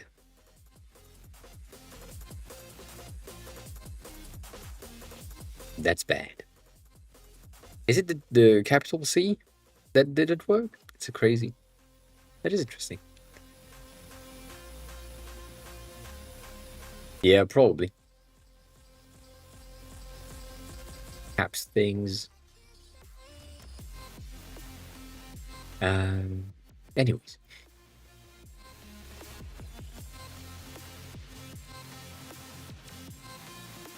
in the news, that's mostly for Denny as well. But like now, he's not here, so that doesn't make any sense. Um. That person has said that they have started to mute a lot of popular designers, and now their feed is mostly good content and not just clickbaity content. So, yeah, I don't know. We can take a look. We can probably take a look. Uh, I think.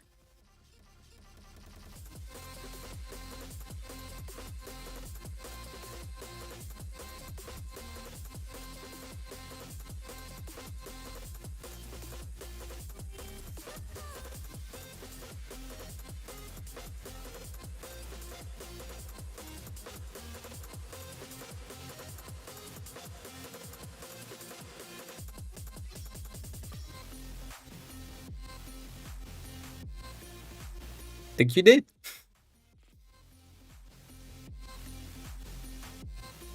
Though should have worked, right? Should have worked. Um, Based on that.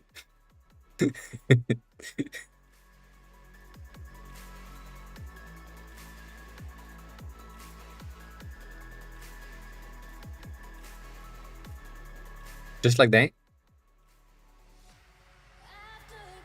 Or do I need like a... I don't know what that is.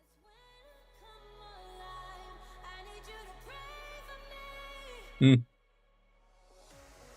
Hmm. Hmm. I really need to understand this though. I'm not, I mean, I know we talked about it before. I know we talked about regex before. I kind of need to understand how these works. Not now. Not in chat. That makes no sense. But yeah, I really want to better understand how these things are defined and how they are supposed to be expressions. But we'll see. We will see.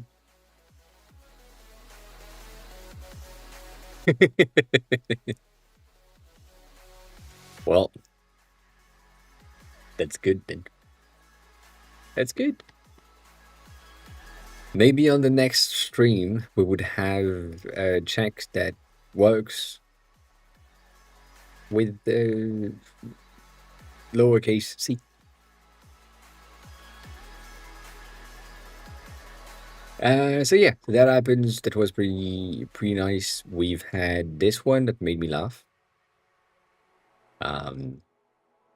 Because that's pretty impressive overall. I think I agree. I think that's a very good trilogy. The color transition is really good. This one is kind of broken, but these two is really on point. And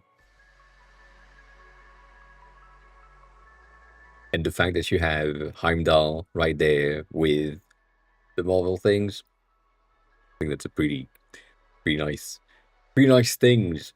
Specifically, I think this one is also here. That kind of ties them together all the time. As in, she is also in there. There is links between the three, which is kind of impressive. Anyways.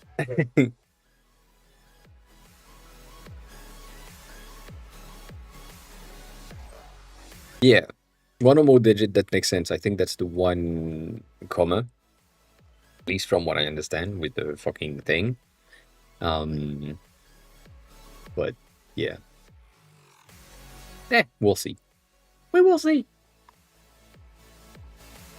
I saw this and I am now weirdly praising Figma. This is simplifying points in a way that makes sense, and then you can offset vectors in a way that makes sense. And I think this is really good. I think the way that they have implemented this is really good as well. And what that means is that the simplification of icons is going to get way faster. I don't think so. Specifically here, because it uses brushes, I don't think it can. But, you know. Let's give them wins when they have wins, all right? To me, this is a pretty good win. This one is the most important one, where need to delete that. Let's say I have this wild, and then I'm getting into Figma Draw, maybe, and I'm getting the offset. That offset is supposed to. Oh, it's not supposed to. See.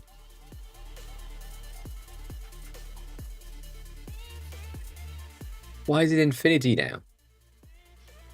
I guess this is not the shape. Let me get a shape. That's gonna be easier to get. Shape, right there. Right there. Yeah. Dang. Getting this as an option to just get your element outer. This is a pretty good piece to me. Pretty good concept. Pretty good idea. Kind of works. We do like it. You know. It makes sense. Makes sense. Maybe this one is not the best option or the best rendering because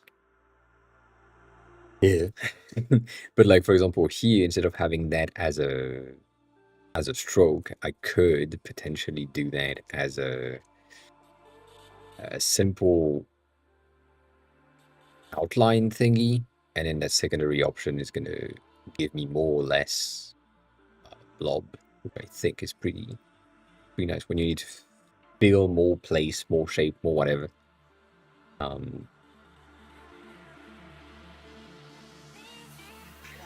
That's really useful. So if you remember when we had, did I do that here? I think I did. Probably did that in assets or in other pages. No.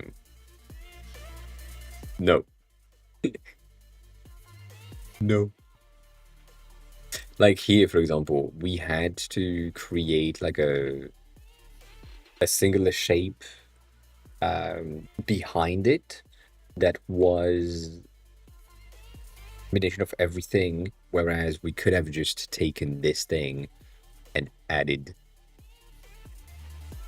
the full vector outline thing. Would have been easier. So, you know, like that's a thing. That's a thing. Other than that, Figma is still shit. Not gonna lie about that.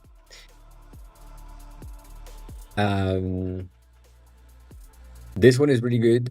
Heather, I don't know how to pronounce their name, is doing a lot of really good content and really good package and libraries for SwiftUI. Also, like most of you don't really care about that. But the idea of this thing is it is calculating the best potential color to achieve contrast ratio and to ensure readability of things through math rather than through what SwiftUI is giving us by default. So it has like a lot of really, really good systems of understanding the color that the thing is going to be on top and then automatically extracting and adding the right color to have the right amount of contrast in between the two. So, you know, that's a very useful thing. And it's automated, it's going through math, and we do like it. And it looks nice. And it's made by a designer. So I like it, obviously. But yeah, that's an interesting thing. I don't know if it can be exported, understood by other systems. It might be just a very simple method thing, but we never know. We never know. So, you know, yeah, might be interesting. Might be interesting. This was wild, and I'm gonna attempt something really quickly. This is gonna be probably kind of loud, so I'm gonna just bump it up somewhere around here.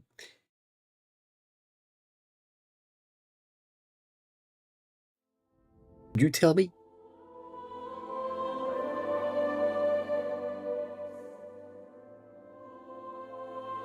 I don't know the volume. It's fucking loud for me.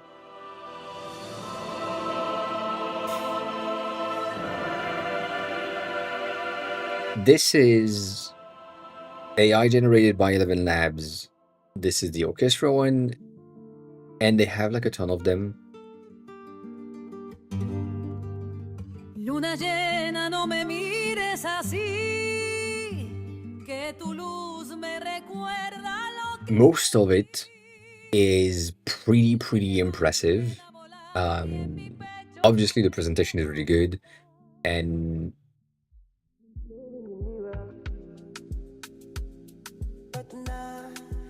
it is impressive. I'm kind of sad about it because it really sounds natural, and that's the reason why I don't like it, but I do like it. The thing that made me laugh about this thing is their presentation underneath, because they have created buttholes as presentation means. right about here, these are teeny tiny buttholes that are pulsating, and you can see that right about here. And I don't know what came into their mind to say, oh yeah, we're gonna create some sphincters and it's gonna react to sound.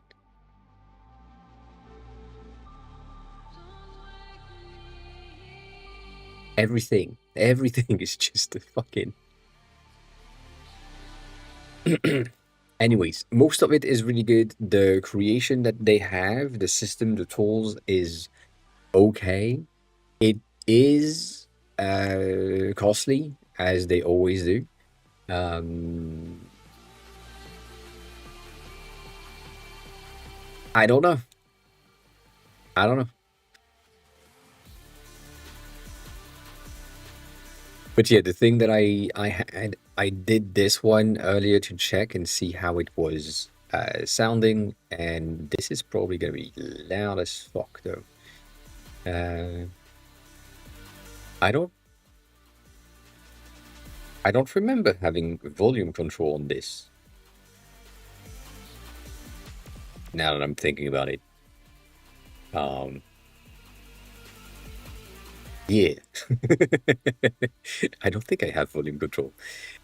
Let's pray for your ears. I mean, let me just expand things so that I can see things. This is the fit. This is that. Do we have volume? We don't have volume. Am I wrong? I'm wrong. Cool. That's probably gonna be loud as fuck.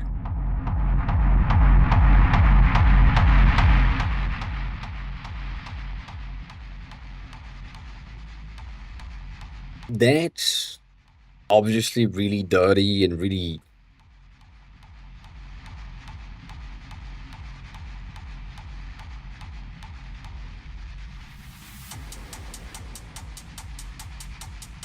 I'm impressed. So it goes through phases and it defines the tempo and the things.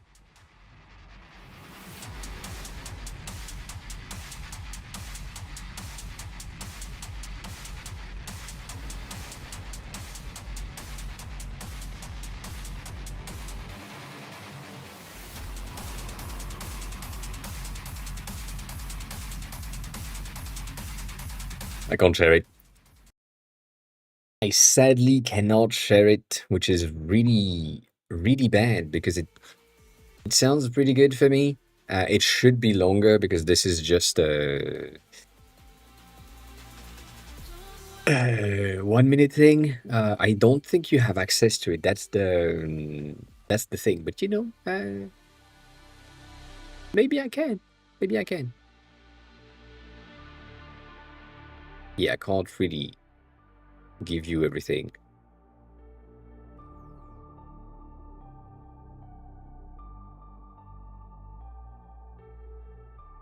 Maybe I can.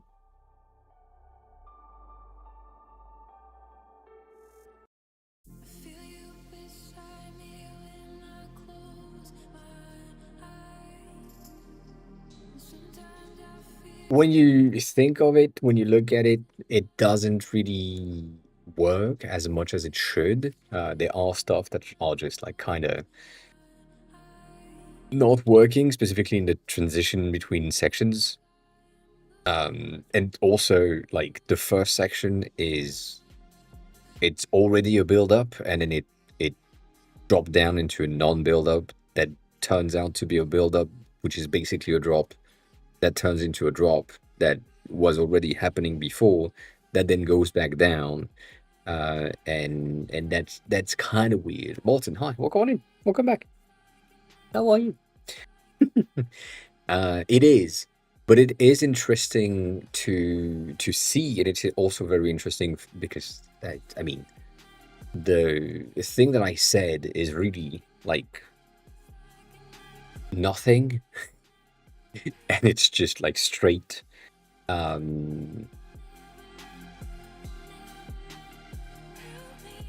stuff. But you know,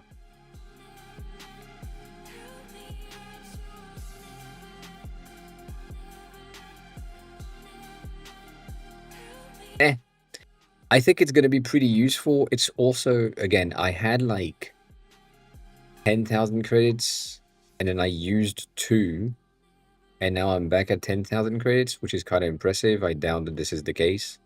But yeah, I feel like there is, or there are things in there that would make sense. There are some systems, specifically in the beginning, when you are in the initial section, when you define like your number of variant, if you want multiple variants, the length, having the option to define that you want a 4 minutes duration thing is pretty useful.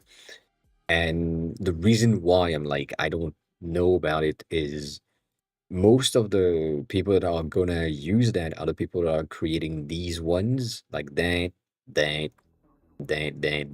No, not this one. Um, Usually, like these are the probably the people that are gonna do that and use this tool. So based on that, based on pricing and so on, I feel like we are gonna see a lot more AI generated music. And one of the thing that I do like about it is the fact that at some point there is for sure a segment of the AI generated thing that is going to be the same as another segment of an AI generated music. Like that is a for sure thing that will happen for sure if it hasn't already happened. So the earlier the people that are doing these are, the better they have a chance of getting the content ID associated with them rather than anything else. That's interesting. That's a potential. We don't know.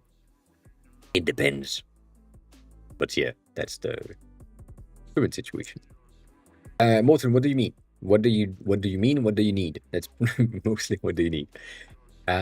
If you are here, which is basically what you had, you get your entire yeah, it is. They are really, really nice, but also the music is really bad, which is quite a sad. You can't see that page. What do you mean you can't see that? What do you mean?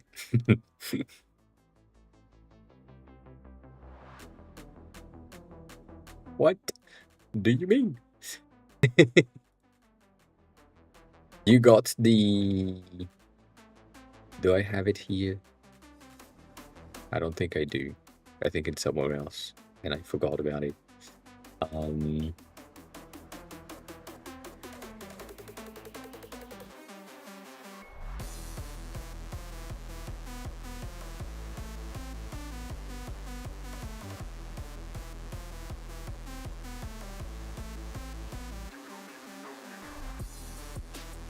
Second, forgot.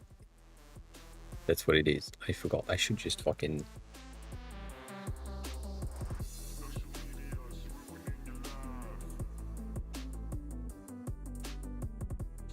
Hey, that's not the thing.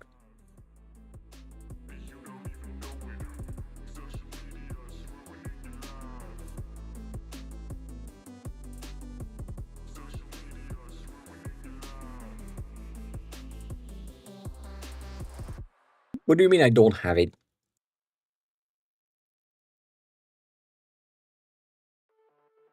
I can't type.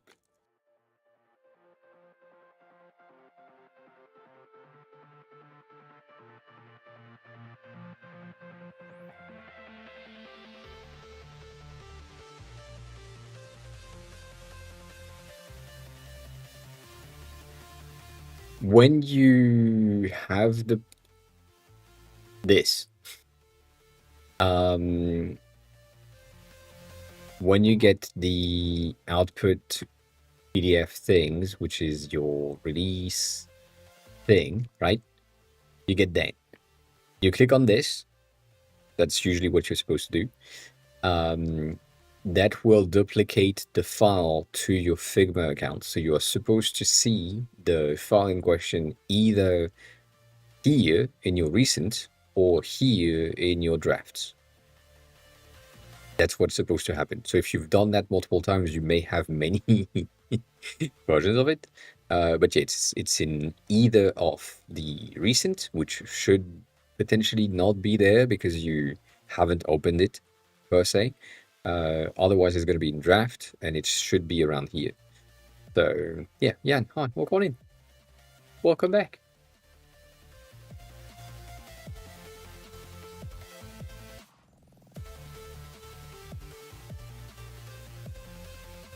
Oh, I see. I see. 1 second. You're here. That's what you have. So you are currently in this thing called asset, and you have your assets on the side. What you need to do is go on File next to Assets. When you click on it, you will see that you are currently in Thumbnails, and then you have all of the pages. And if you want the icons, you can go in Icons, and then when you do that, you will be able to get access to the icons per se. That's the thing. So you are currently in Assets based on the image that you shared, which are just showing or is just showing you the thumbnails, because you are currently on the first page, which is the thumbnails.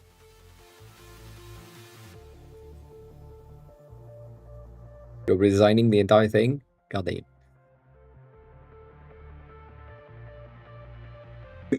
Welcome back from the design hall. Yeah. Morten, is that good? Does that work? Cool.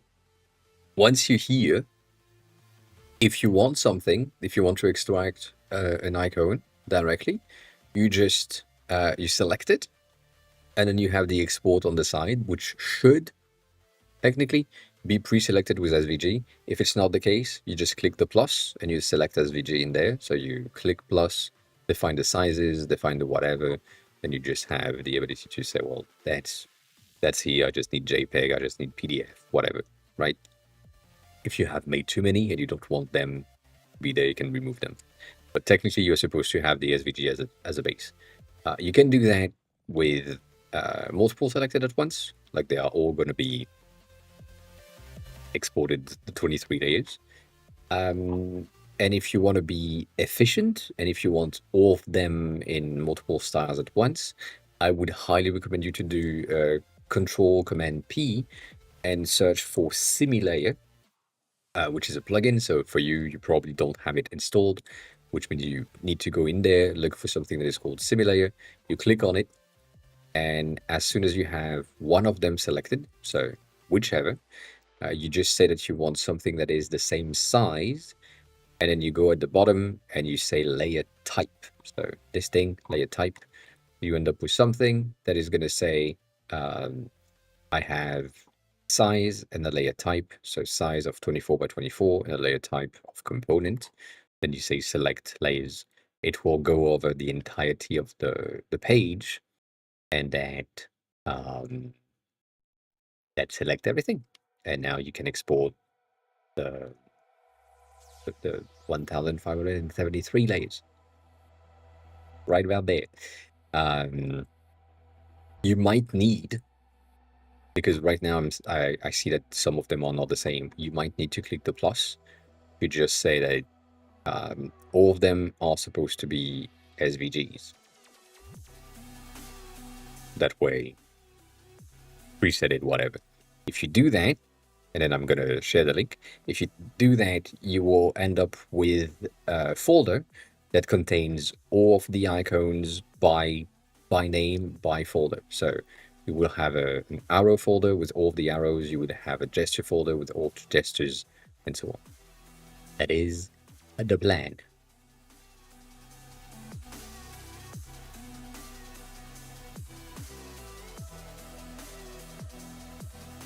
That's the plugin. Simulator is one of the best plugins that we have, that I love, that I use all the time.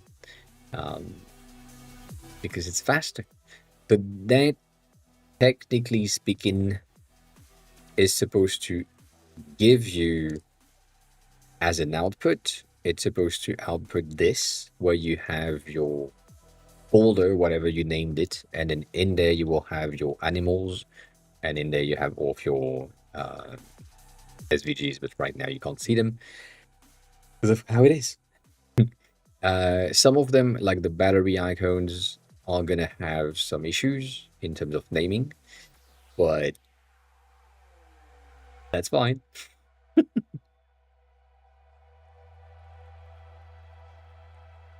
I I know about it. Yep, I know about it. That's the sad thing. I do.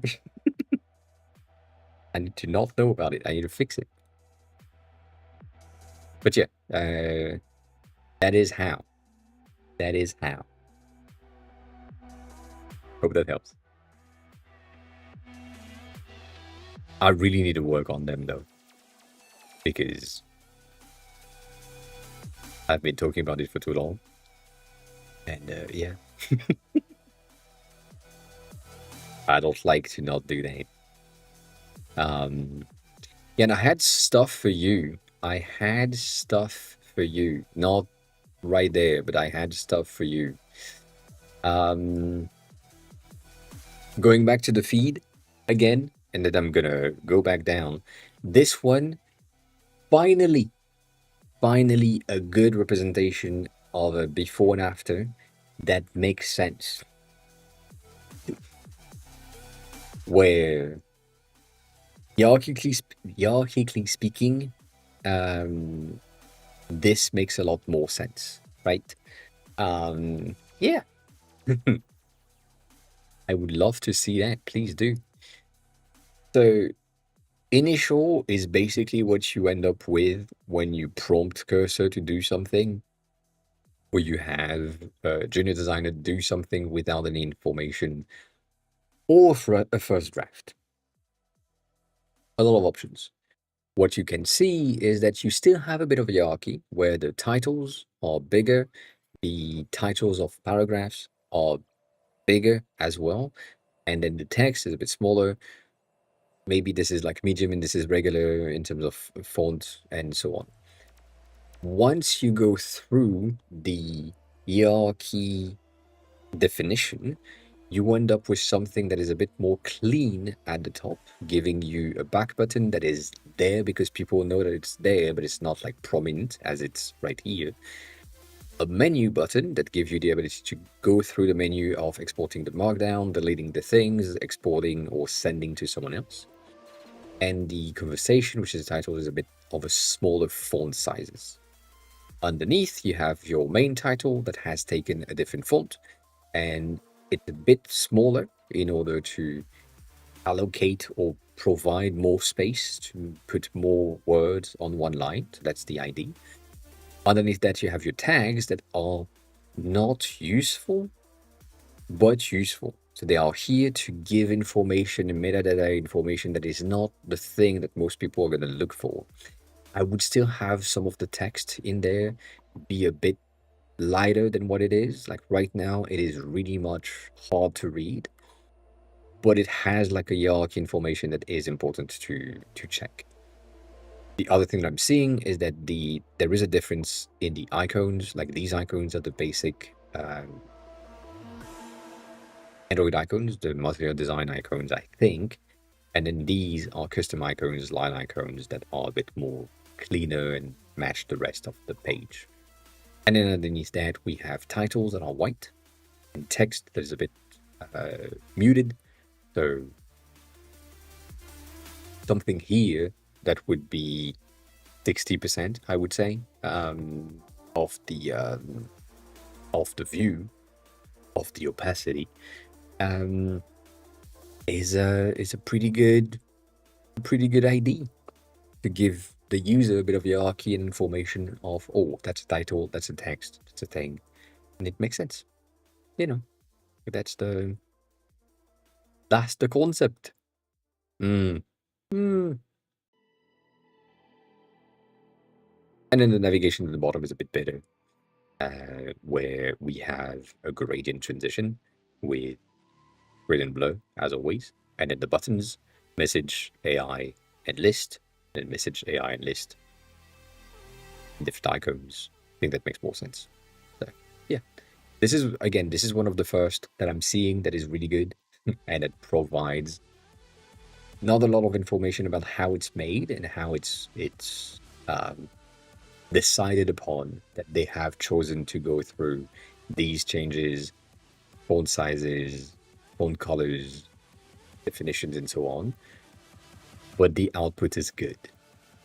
And it's not like a UX, UI type of thing. So we do like this. We do like this. I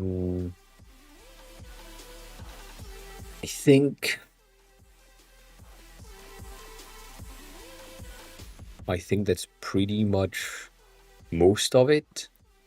This one was crazy. This is AI generated.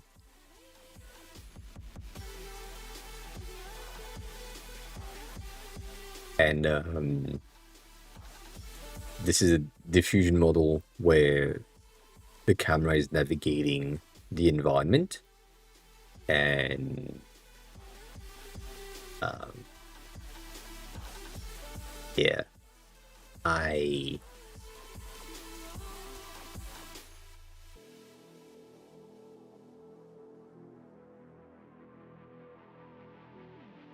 I'm sure of it. We will not know if it's real or not real, if it's a real video game, if it's not a real video game. There is something weird about it, but goddamn, that is impressive. Anyways, moving on. And this take was really good. I do agree with it, where they're saying that we are not entering the golden age of design, we're entering the age of visual noise, generated, templated, and forgettable. Which is really true. Most of the thing that I'm seeing on my feed looked the same. So having personality and differentiating features will help. So going through like shit like this, that might not be enough. But it's cute nonetheless. Nonetheless.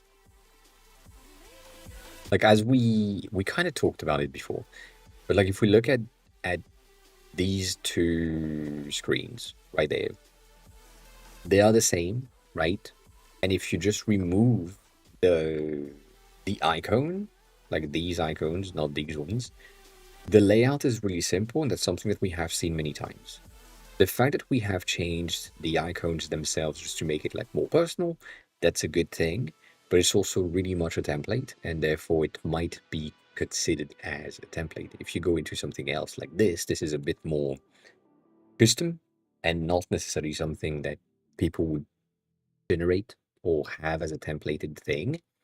Might become a template at some point, but you know, like that's a different thing. So having like personality and creations that are designed in a way that makes sense for the client, the user, the use case, the things is really good. It is really good. But you know, maybe think about it. Hire a designer. Do something.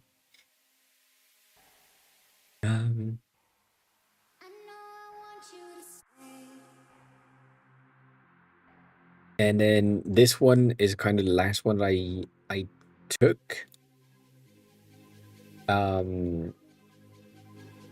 Because of this is a very personal thing.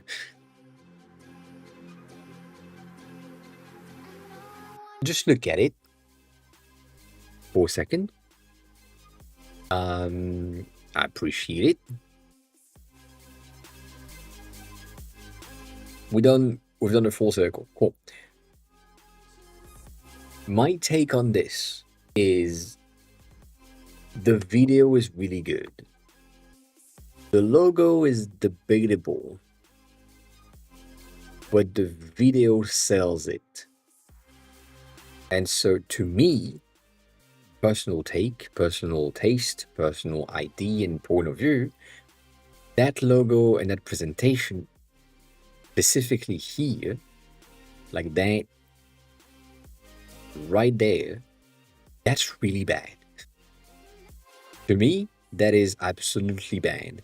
Reason for this is the logo itself doesn't stand out in any way, shape, or form from the view. At least it should be the same height as the eye.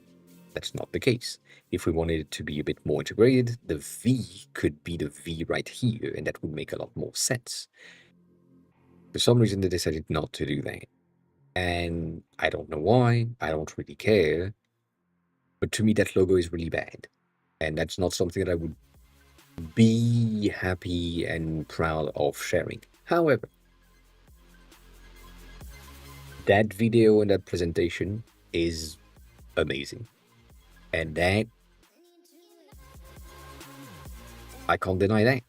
So for someone that is presenting something and you're presenting your work like this, then yes, 100%. The entire thing is really good. And if you're presenting that to a client, they would be wowed and be thinking that this is really, really good. And that works.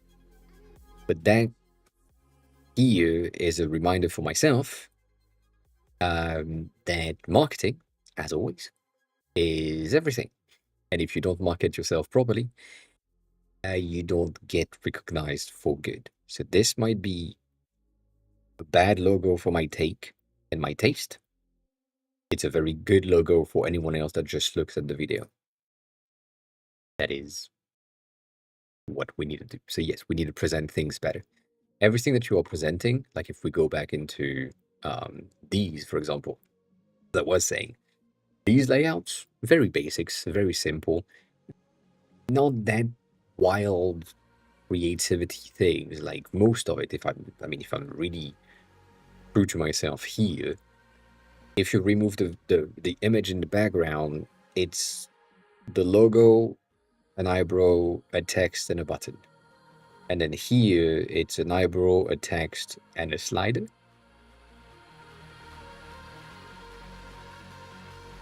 Like that's it. Here, it's an image, a text, and a slider. Like it's very much the same. The fact that we have this video that is showcasing each and every one of them in this way, it makes it look way better. So having video presentation is always going to be not better, but better.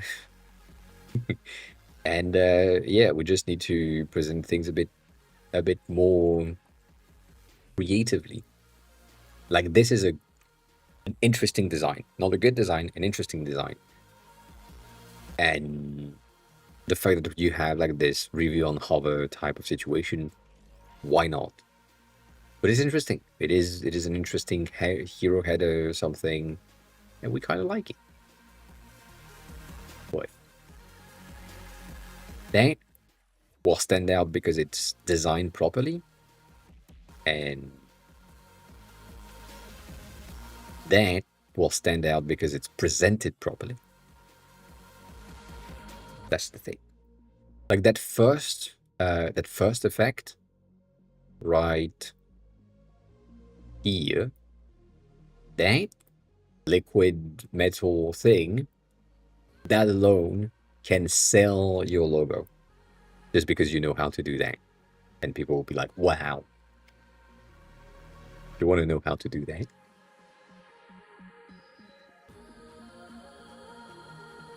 It's right there. Right in front of you. That thing is the wow effect on every of your presentations. Look at this.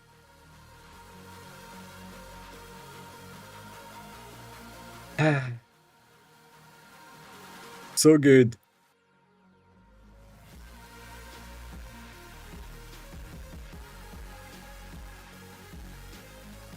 Ah, and now we have a paid tier. Goddamn. There is a paid tier. It was free before. But yeah, look at this. So good.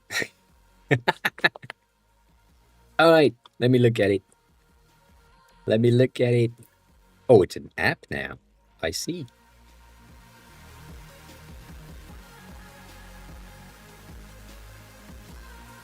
Interesting.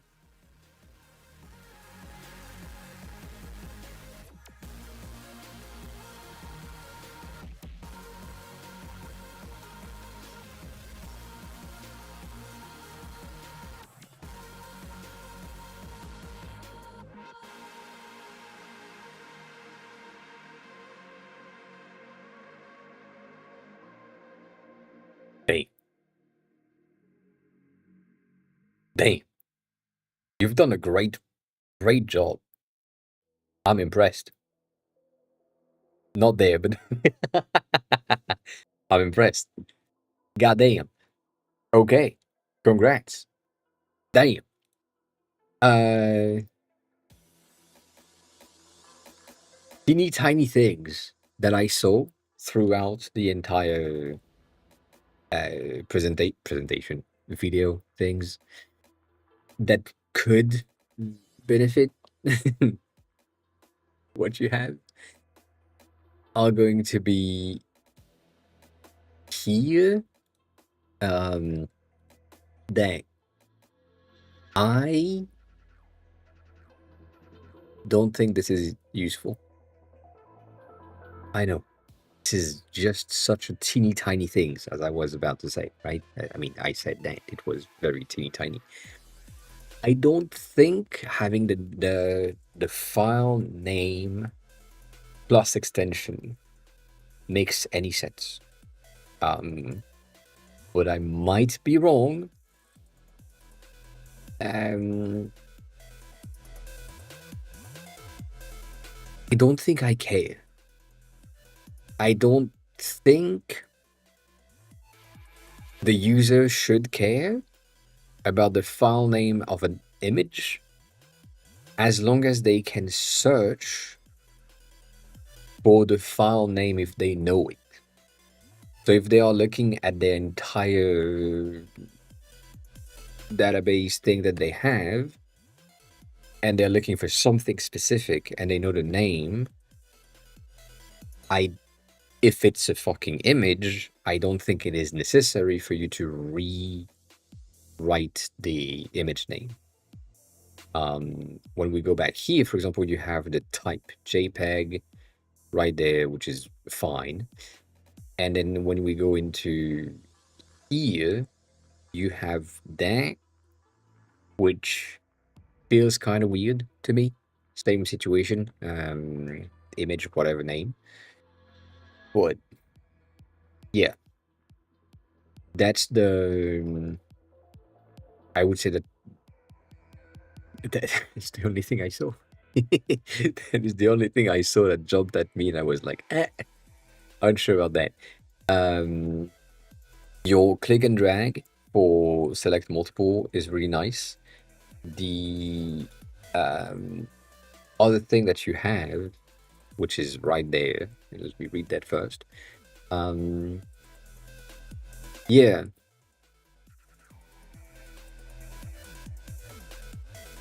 Oh, so if it's a title, so by default you are using the file name as title, and if the user wants, they can edit it, right?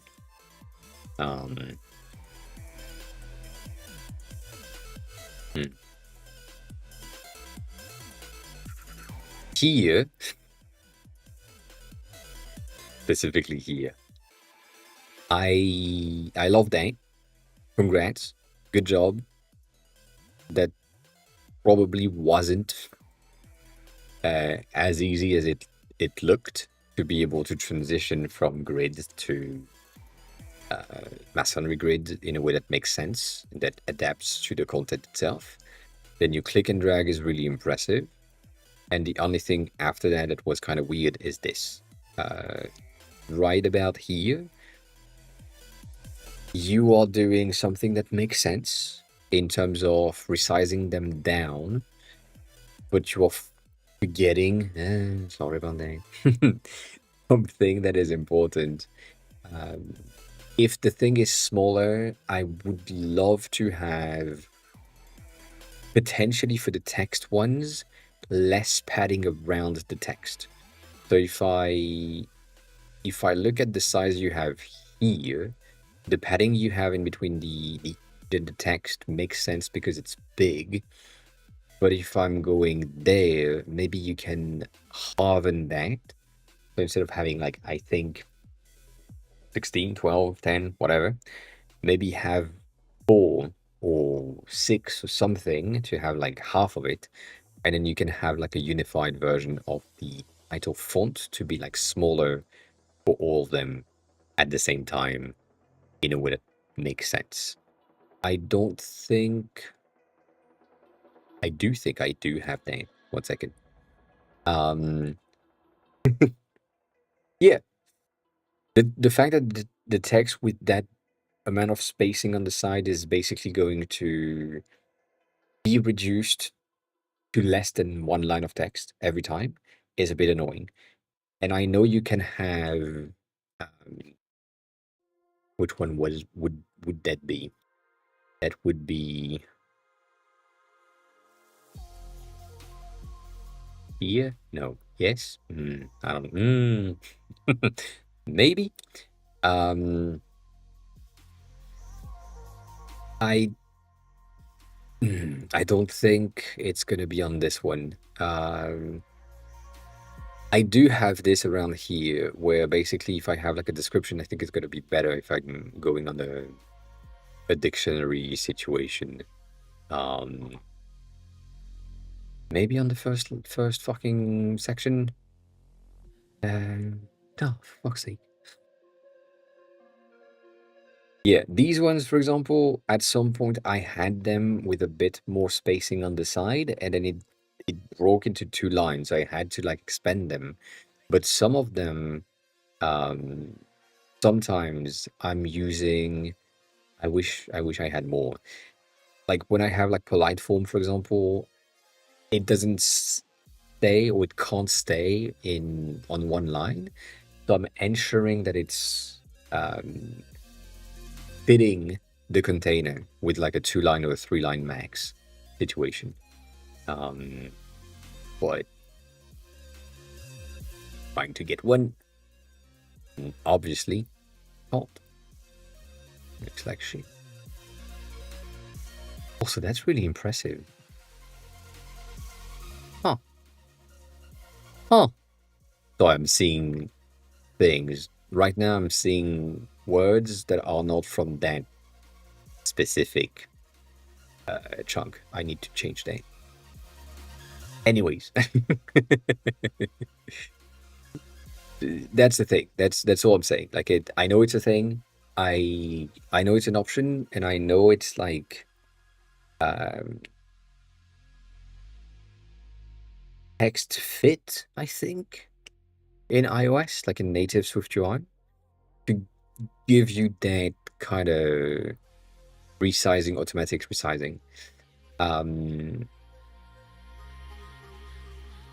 And that's cool. Nothing to say there. That's a fine thing. Let me check the second one.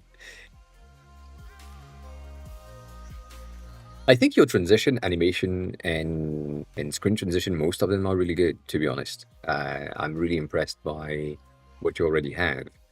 So good job on that.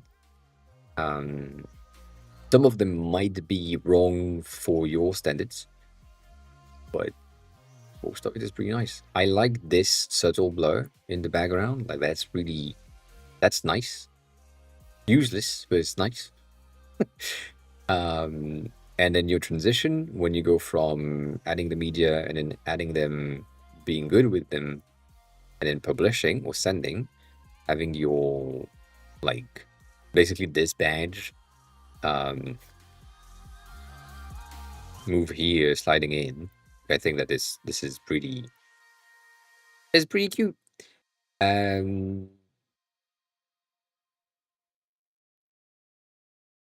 and based on your previous message, 1 second, brain is computing.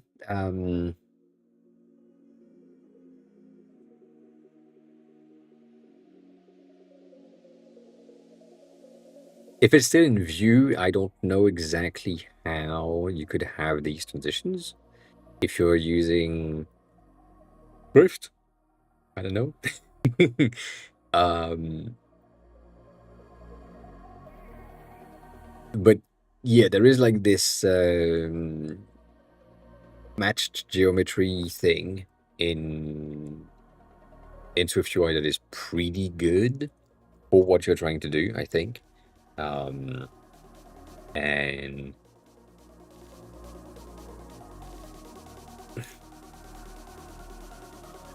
bitch.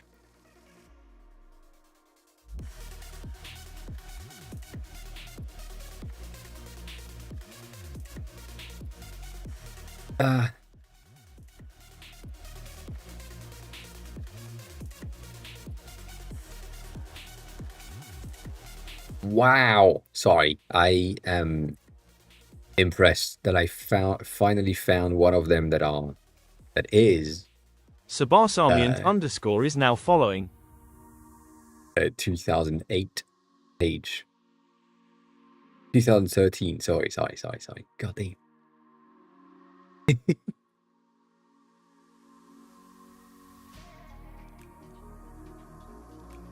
Sabasamiant. Hi, welcome on in. How are you? Who are you? How did you find the stream? Welcome on in. Thanks a lot for the follow. Appreciate it. I don't know how to pronounce your name, but yeah. It is matched geometry, but is it matched geometry or is it matched geometry? Yeah, dang. God damn. From Colombia. Welcome on in. Welcome on in. This is not an iOS 26 beta thing. This is an iOS 16 thing, so that is wrong. That's not. I mean, it is, but it's.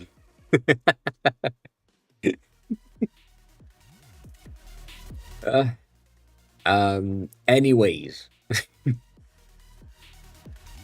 there is a system to get your layers to transition in between state A and state B when you want to change things. Going back to what Heather was doing earlier that we kind of talked about. That's the wrong post. I am from France, sadly, from myself.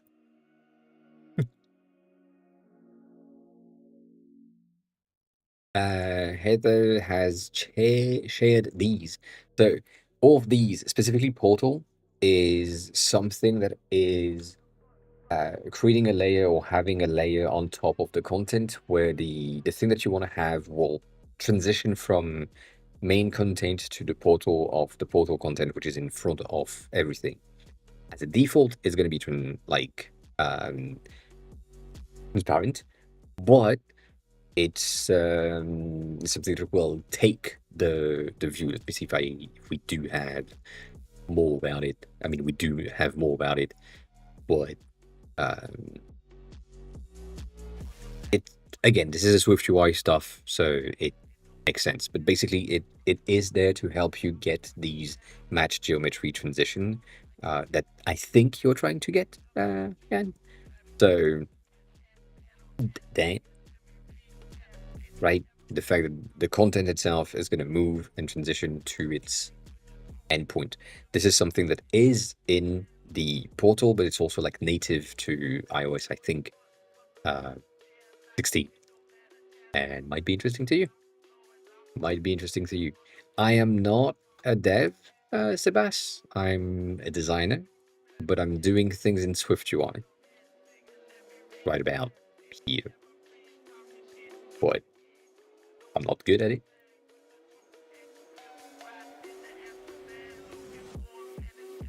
But yeah, motion designers. Yeah, that's the thing. So that's Portal Garnish that they are currently working on is, as we said earlier, for contrast ratio and better accessibility, which is really good. And then cursor bound is something else. Let me go back to this one because it was really nice. Glow Getter is really nice. It pisses me off because it's really nice. Basically, what it does is um, it it takes an element and it put it in an HDR container. But it put it on an HDR container, meaning that you don't have anything else. Don't worry about it. Mine is fine. So basically, when you have something like here, for example, these three elements are in HDR, and the rest of the screen is at a lower um, brightness overall. So it bumped the brightness for these pixels, but nothing else, which makes things glow more than they should. And I think that's a very interesting thing to have when you want to get like your customers, your users, your things to be more attracted to something. I don't know if you use TikTok, but if you do, you will see that sometimes when there is like an HDR video coming to your feed, your screen is getting brighter. It's the same thing on Instagram and so on. And so um, that is just attracting moth to a light. That's the idea. Um, that's the concept. I like it a lot. And then Not My Problem was an interesting thing, but it's not really something that we want. Um, that's about it. That's about it. Uh,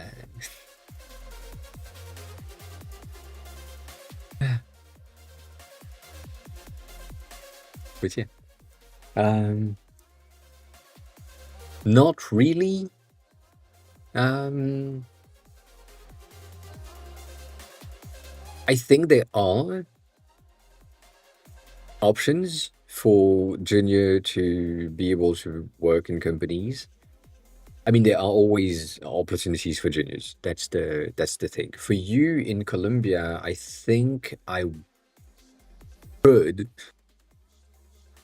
You know what? For now, um, bitch.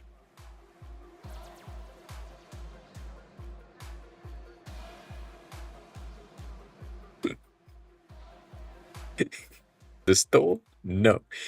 Um, for you in Colombia, I I I would say the easiest option would be Brazil. If you can do that, if you can manage to do that, it would be pretty good.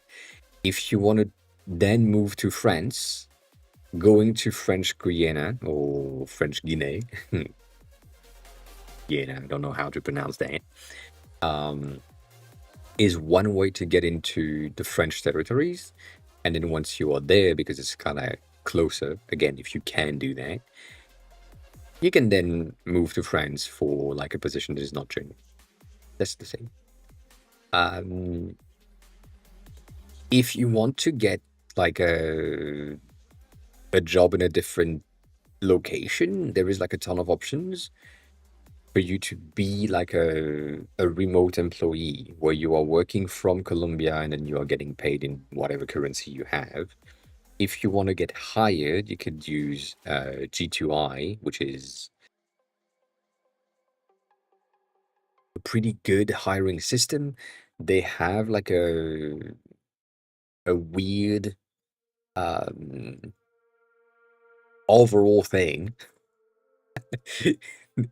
that I haven't tried because it's mostly for devs and I'm not a dev again.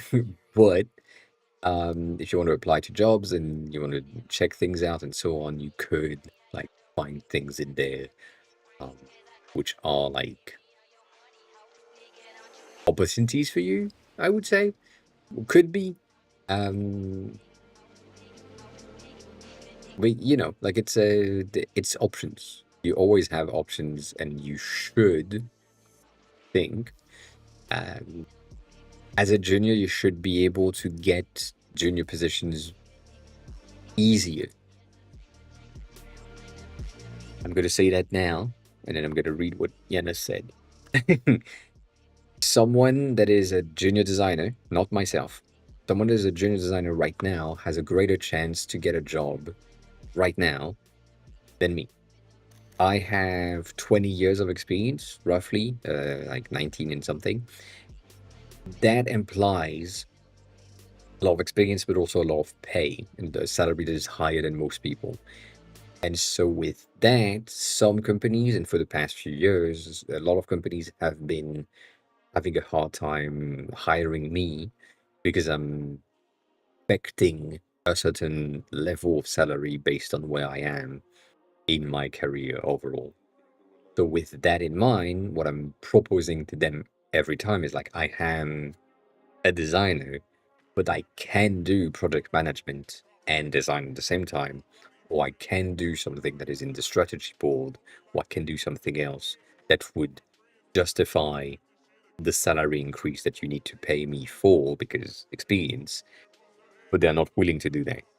So for you as a junior person, like designer, developer, front end, whatever you're doing, you have a higher potential of getting hired in whatever country because you are going to get paid less. That's a positive. If you're good, even greater. If you're bad, sorry. But yeah.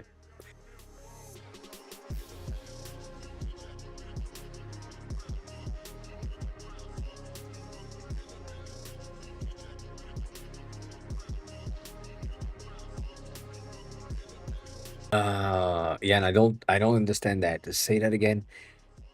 The iOS photo library, tall pictures have their top part behind the notch, and you can't move them away from the notch. Slide back under the notch if you let go. In the native app or in the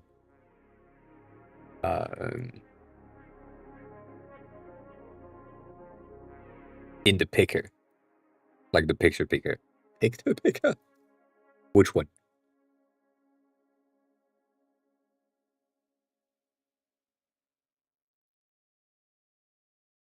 I'm guessing it's the picker that you're talking about right about here. That's what you're talking about?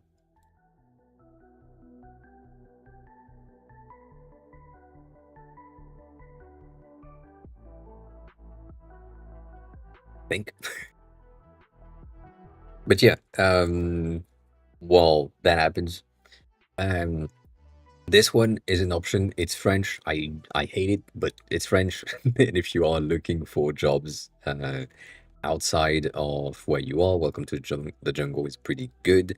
They do have, or they had a thing called OTA, that is now called Welcome to the Jungle, which is like an app which would give you the ability to get like fully remote jobs, which I do like, and that's probably what you're looking for.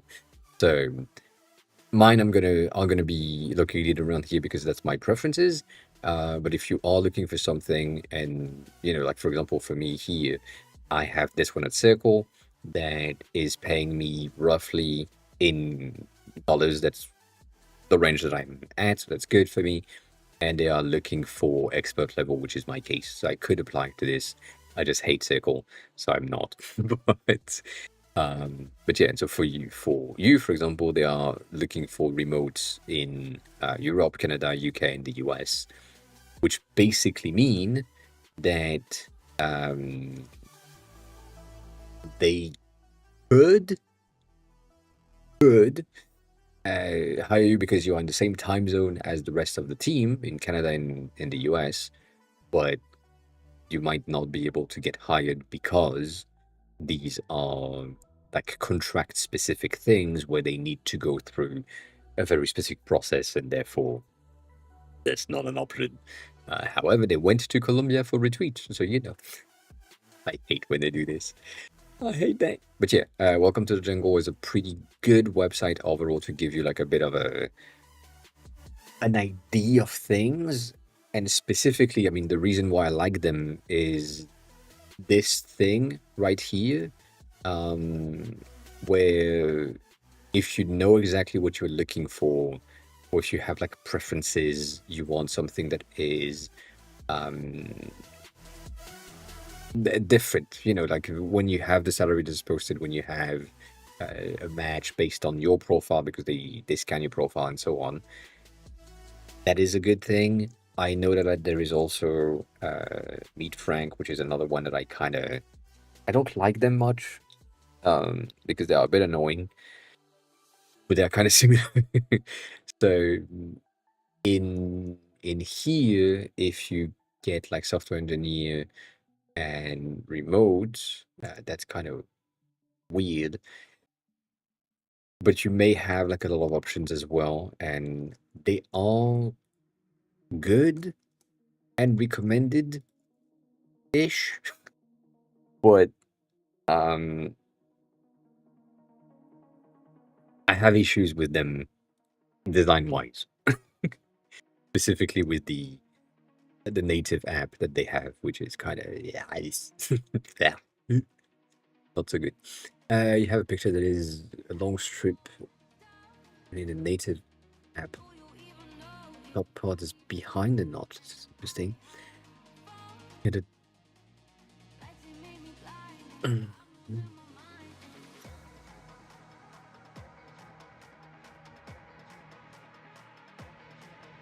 yeah, that sounds weird.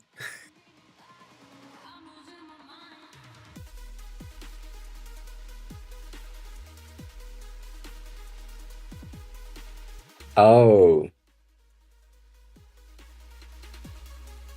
uh, what do you want to do here? Like that's gonna be my question. What would be your best case scenario? Would you want to have um like a spacer at the top that makes sure that you have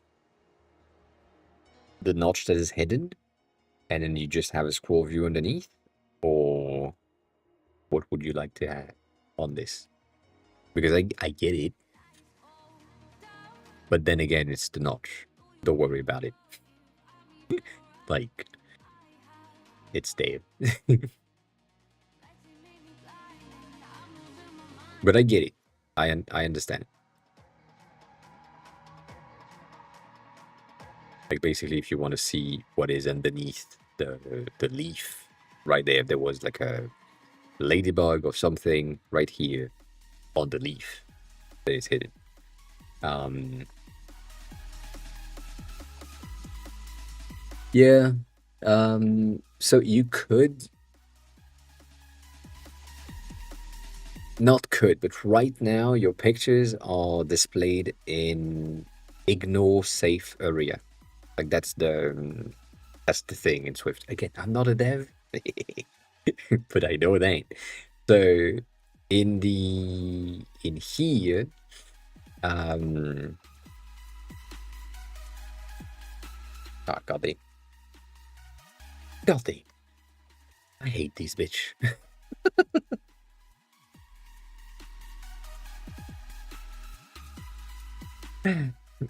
um, so your safe area, which right now this one is the corner adaptation, which I shouldn't have done. Um, it's basically in the fucking design section. I'm gonna go in the design section. It's where it's supposed to be, and you know that makes more sense. So in your environment and layout, where you at? Not there. Kind of out there. Um, right there. I think I forgot. But we do have something in the layout that is defining the safe area, which is right about here, which is called the safe area region. And technically what we are doing and what you are doing with the image is you are applying the ignore safe area all right here. So you could define something and say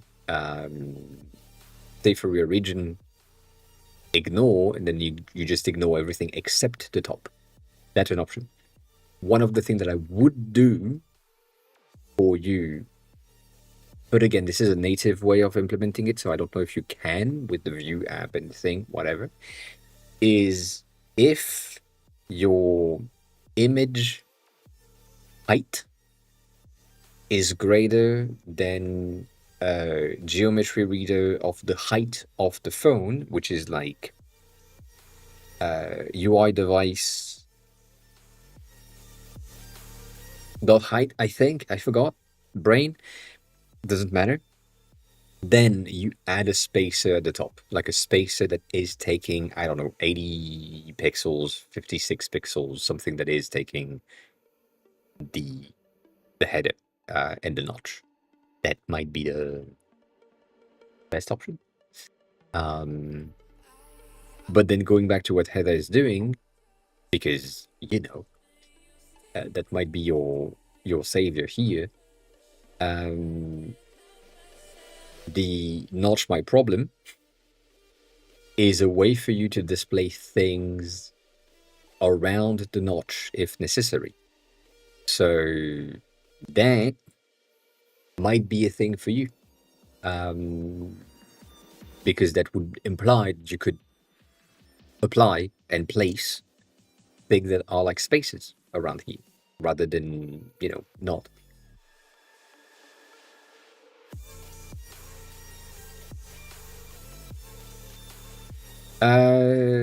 Sebastian, the best option is going to be Dribble.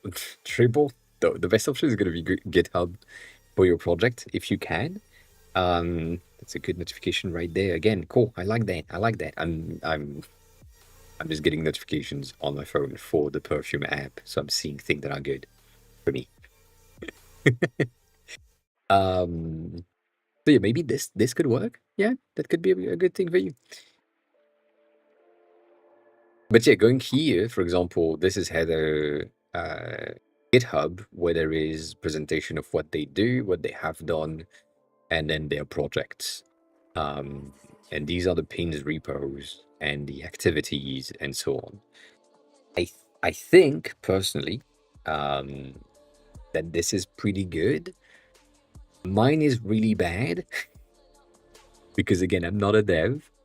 So this is not the place for me to showcase stuff. You can see how I built something around here and I'm currently building something else, but there was a bit of a space in the middle where nothing happened.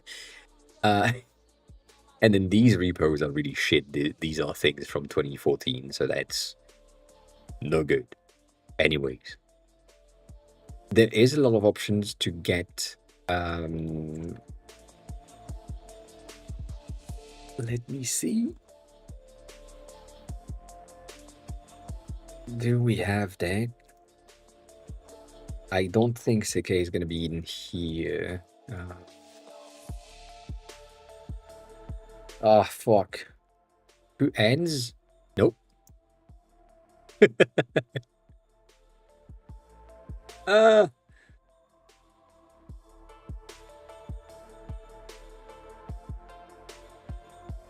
Did I star something?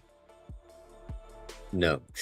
Exeldor is going to be similar things, right? Where he has like a pretty simple overall thing, but I mean, if you are in the streaming community, you know who he is, and therefore that's fine.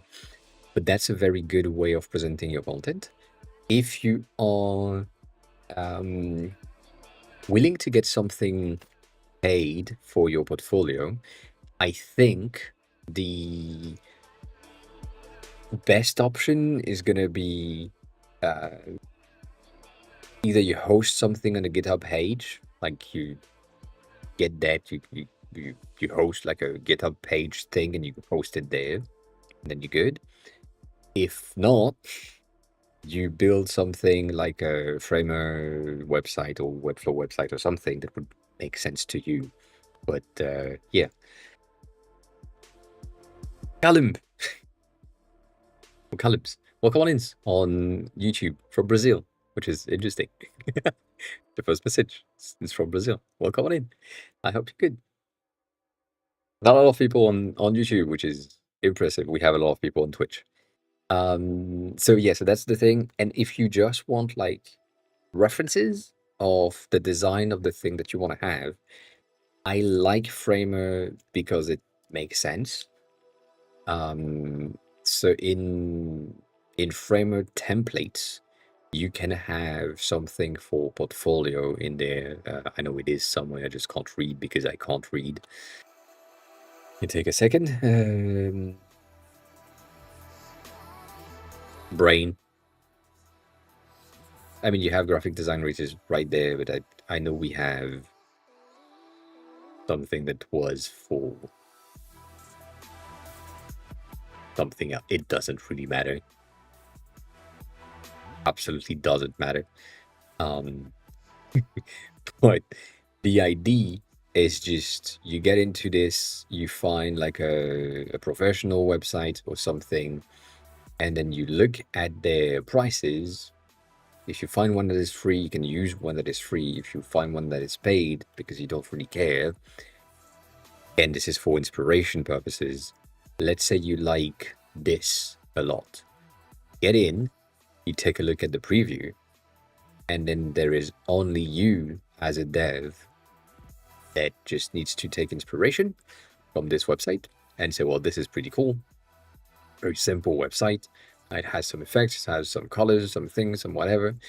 And, it's right there. And it's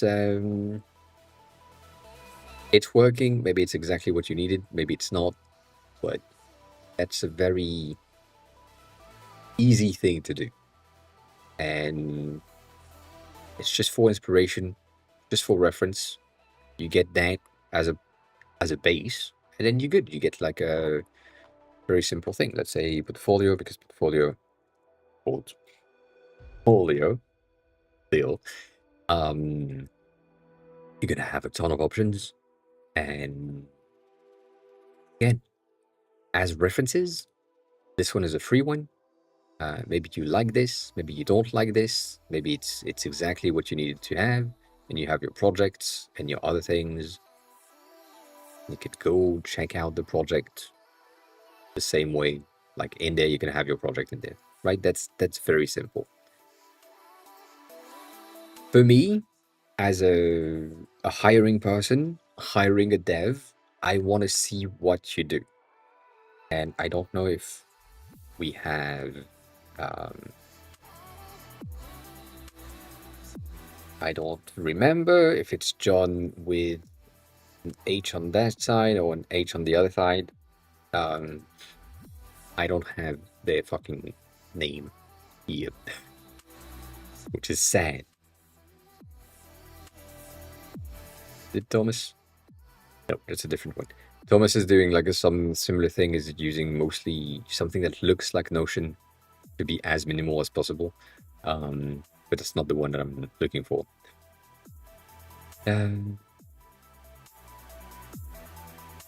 This one is crazy. Don't look at it.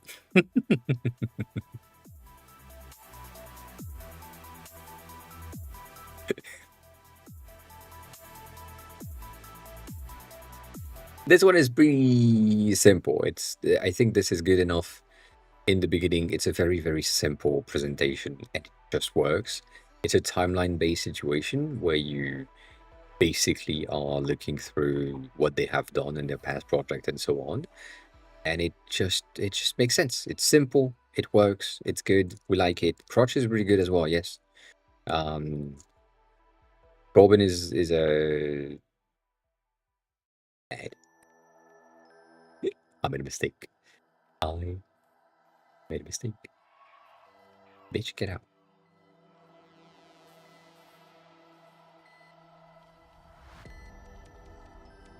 So that's an option. Again, it's not a portfolio per se. It is, but it's not. But it's just a GitHub page, and it's made in a way that you have sections and images and things, and it's a lot.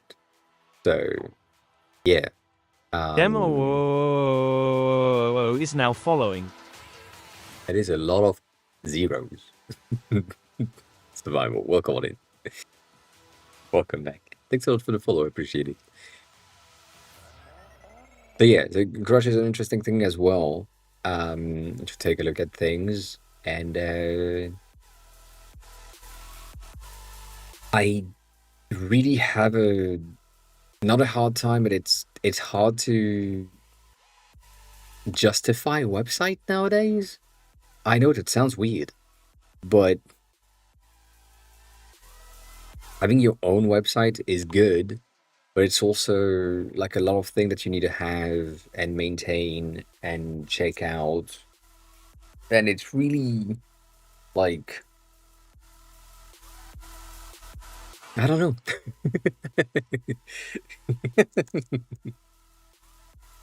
Like I have my own portfolio, of course. As a designer, I need that, and I need to have like up to date ish content. Right now, I need to update this one. I will. Like that is very simple, but it's just get the presentation, you get the information, and then you kind of good. Um, kind of.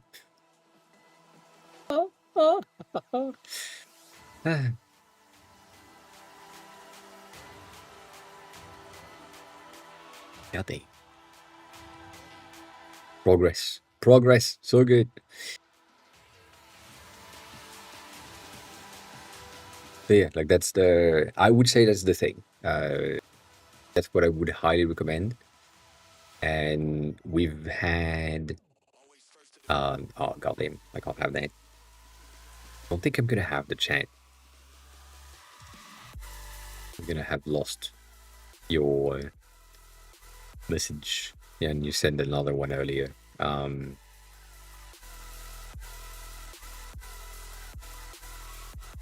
Make a good gallery. Nope.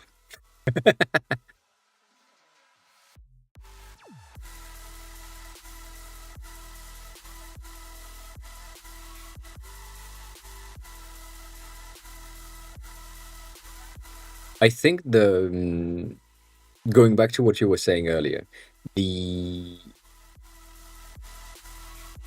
I'm using the iPhone all day, right? So when I'm here, I am used to have the notch, and wherever I am in my navigation thing, I I am used to have the notch. So, like for example, let's see if I have a picture that is not necessarily like a picture, something that is longer, so that's not longer. Something that is longer. Do I have something that is longer? I don't. That sounds kinky. Yeah, that's not. If I'm zooming in, right? If I'm zooming in, the notch is gonna be there, and I don't care. Like as a user, I don't care. I know that I can zoom out if necessary, and if I can't, because the image is exactly like a long ass thing, I can just pull it down a bit to see the top and then release and then be good. But yeah, um, that's the thing. That's the thing. Um, Sebas, yes, the VODs are on YouTube all the time. They are stored automatically in the currently live section.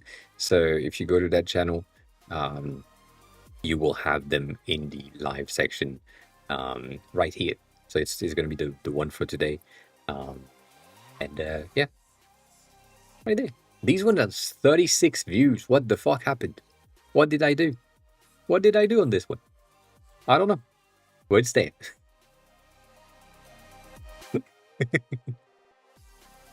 I'm also currently live here. So that's that happens. So yeah, you have that. Other than that, the VOD is also going to be on Twitch. It stays on Twitch for like 60 days, I think, and it goes out. That's the link that I wanted to click on. Yes.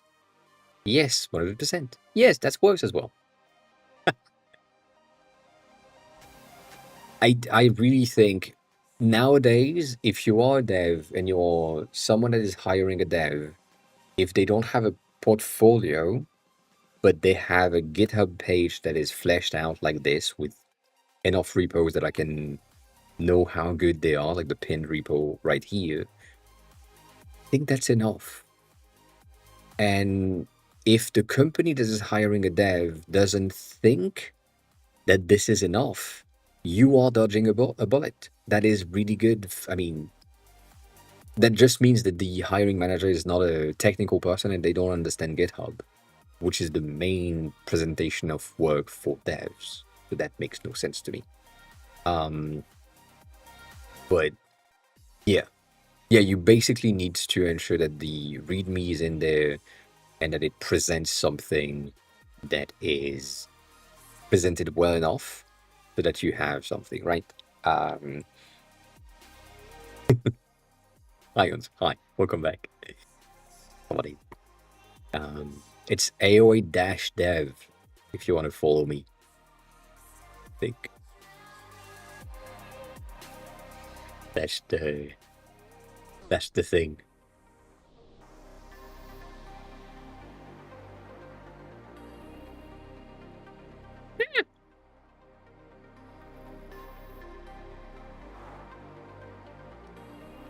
There.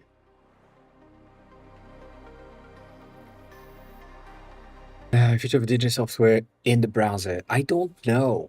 I don't think it's a bad idea. Them survival, Chris.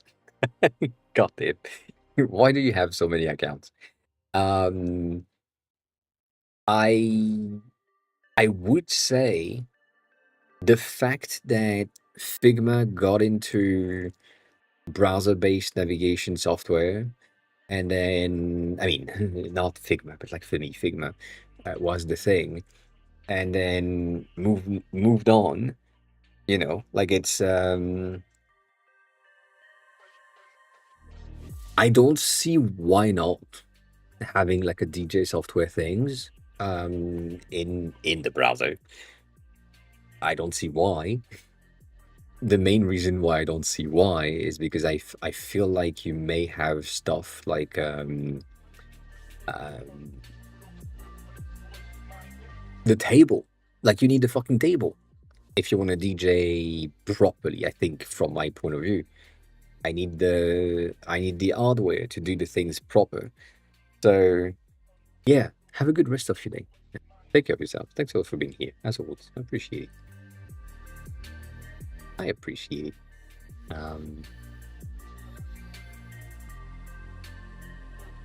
But yeah, that's the same thing, or at least the main thing for me. I do feel like it's a potential.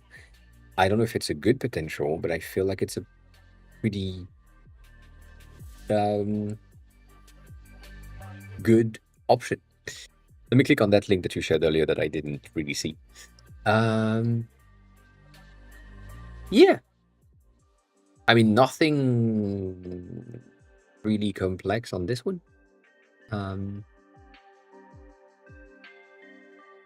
They are all private clients. I'm a private person. Yeah. Most of them are just yeah, private.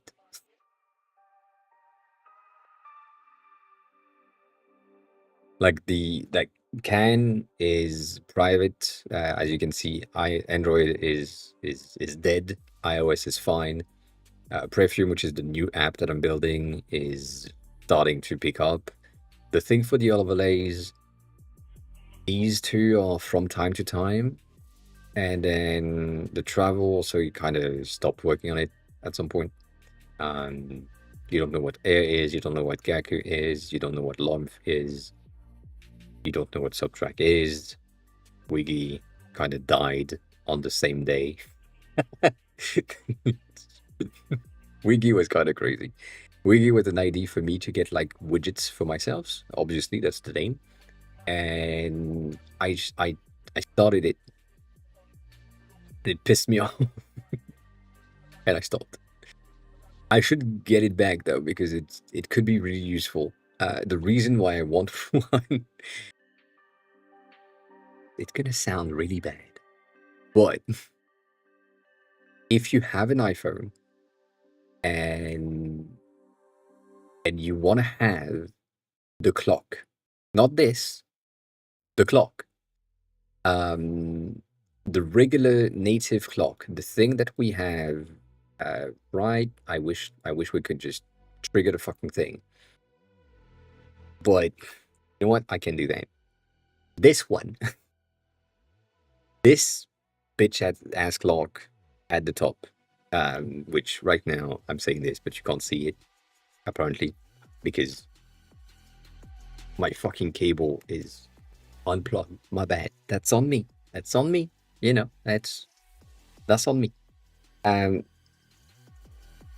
but this, if it worked, yes, that clock at the top, right? That analog, digital clock with numbers, right? Cool. You can't do that as a widget natively on Swift. You only have the weird, I hate it, clock, which is, where is it? Widget in, let's look for clock.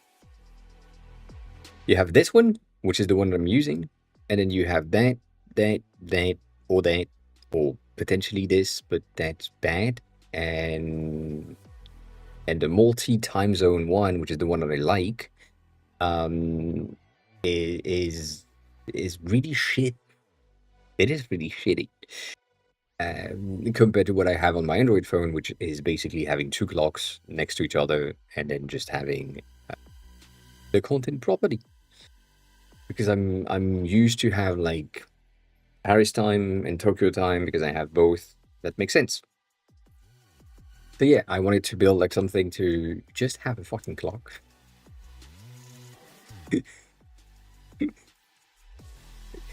and just have something good.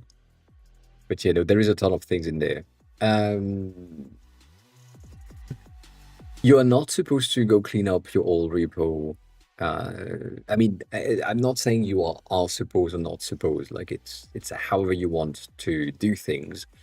These like involved air, Gacke, Loinf, Substract, and Wiki could be deleted entirely. But I feel like I could pick them up. Start them again, specifically this one. This one is useful. It worked. It was done in a day, but it worked. But yeah, you know.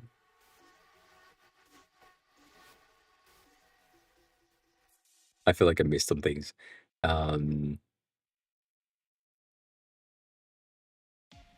And yeah, no, the contribution charts is kind of crazy. I agree with that. It does. Uh,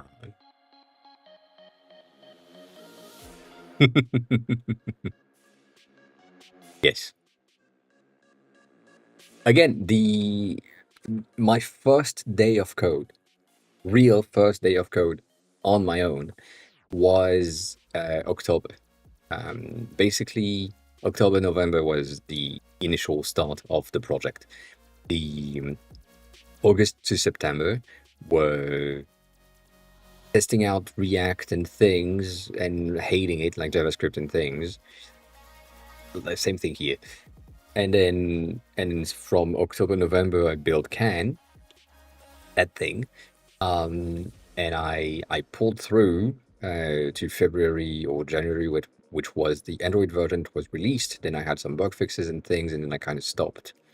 And now I'm building a new app since last week. And yeah, it's picking up the fucking thing. Makes sense. Makes sense. Yeah. The thing that I have, which I laugh about all the times, because it is fun to me, is somewhere along the line of Is it in here, or did I put that in my regular research? No. Yes? No. I forgot what this thing is. I know I have used this file to do it. Did I save the thing? Maybe I didn't. Maybe I removed the thing. God dang. I probably have removed it. That's on me. That's on me. Yep, removed it. But basically, I created my account. Yes, I do. Yes, I do. I created my account on January 6th, 2014. I made 2 contributions on the 5th and 2 contributions on the 6th. And then I never touched GitHub again. And I started streaming in 2020, end of 2020. And in 2023, I thought maybe I could do some stuff with like widgets and whatever in React. Thought about it. And in 2024, I did it. Just a smidge around here. And then I forget about it. And I decided to build an app.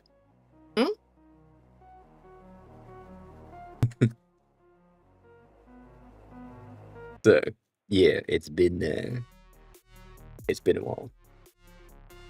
I have a name, but I'm still debating on the name, so I'm not gonna disclose the name. The perfume app. Or perfume. Right now.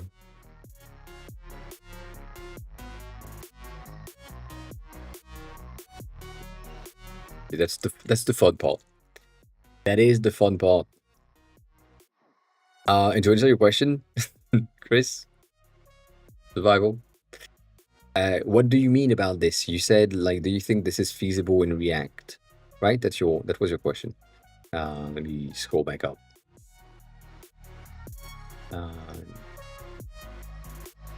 How to achieve something like this in React Native? Any good source for background out? Oh, for the background thing.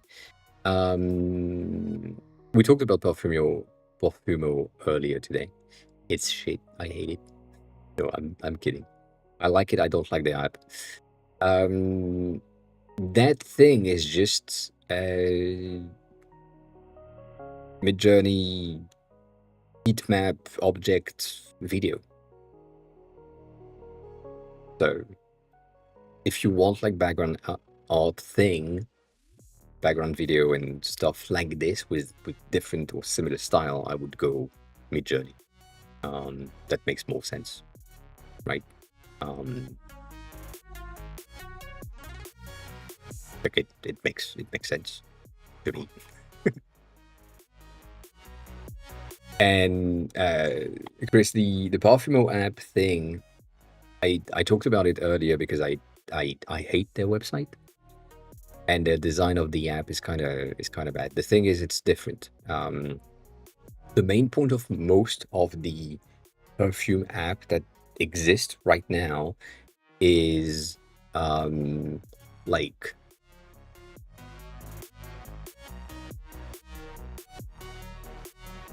discovery. I mean, it is. It's mostly discovery. The thing that I'm building is journaling for yourself. Like it's tracking and journaling about the perfume that you like, and that's basically what I'm doing. Nothing more than that. So yeah, if that makes any difference. Thank you for the likes on YouTube. Appreciate it. I see them fly by. Appreciate it. But yeah, no, Perfumo is really good specifically because they have this massive database, which is not a database, but massive database of perfume. And I wish I could get access to their API. Like that's what I need. I need their API here, and I also need the Fragrantica API which doesn't exist. These are the two that I absolutely need. Yeah, god damn, this one is gonna break my ass in any way, shape, or form. This is my, sorry. This is my favorite perfume from that brand. It's the one that I wear not the most, but I'm trying to wear as often as I can. They have made it in 16 versions apparently, and now they are building one that is called On the Rocks, which is even more whiskey-y, I guess, which means that my ass is gonna be broke again. Yes. God damn. Whoa. I don't like to buy bottles. That is not for me. Anywho, that's the thing, Chris. I need this. I need like an API to Fragrantica and an API to Parfumo, because they are the only two things that make sense. But yeah, in the mid-journey, that's the wrong button. that's why it doesn't work.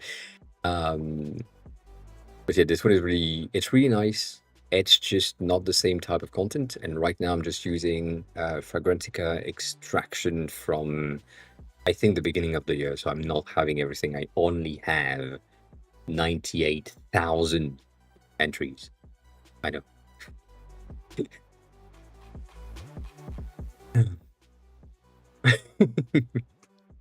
I don't know if I can count the make sense.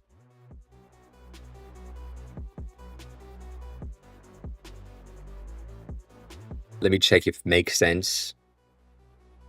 Yeah, no, make sense is an option. It is captured by the caption thingy, so it is potential. At the end of the day, I think there is like a need for every fucking word I say. Like potential, at the end of the day, it depends. All of these have needs for a counter. So maybe not. Maybe I won't do that. Debatable, indeed. So yeah, them. I think this is Mid-Journey most of the time, and it's not like, again, it's not much. I don't like their model in terms of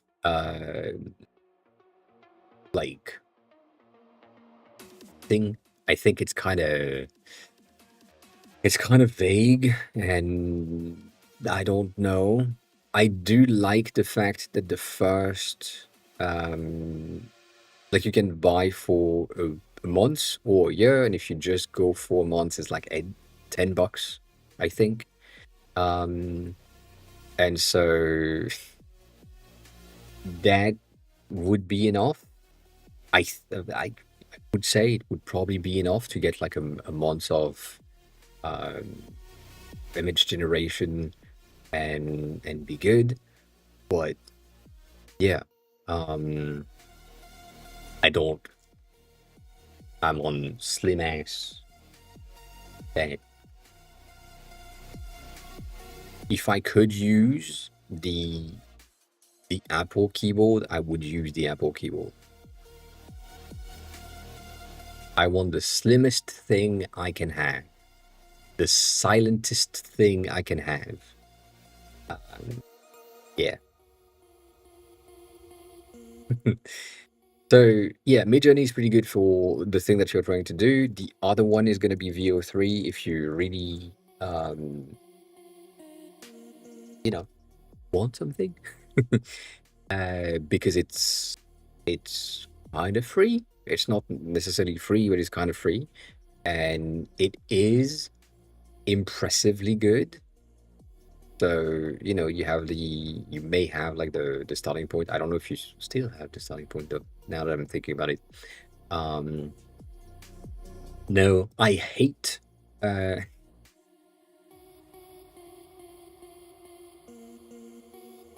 that's gonna sound really rich of me and really posh and all the thing that you want to say. I don't like to lift my fingers when I type. And I had a mechanical keyboard at some point, a gaming keyboard, mechanical keyboard, and it was too much work to type on it. So I sold it.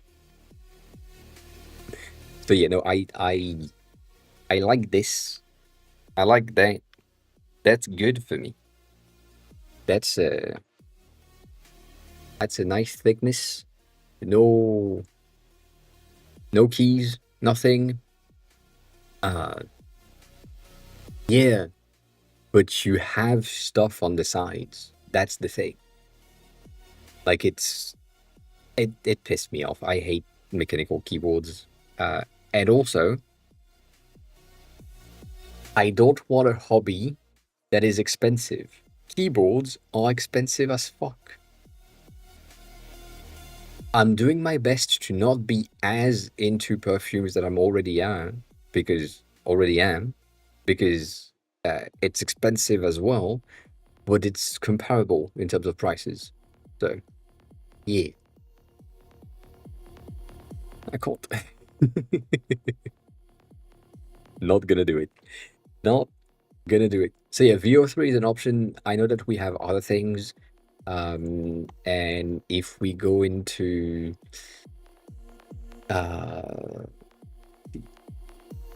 is it in order? I think it might be in order. Daya is one of them.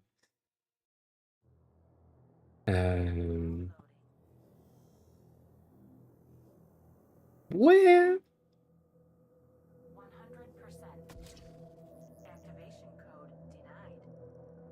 100% I feel like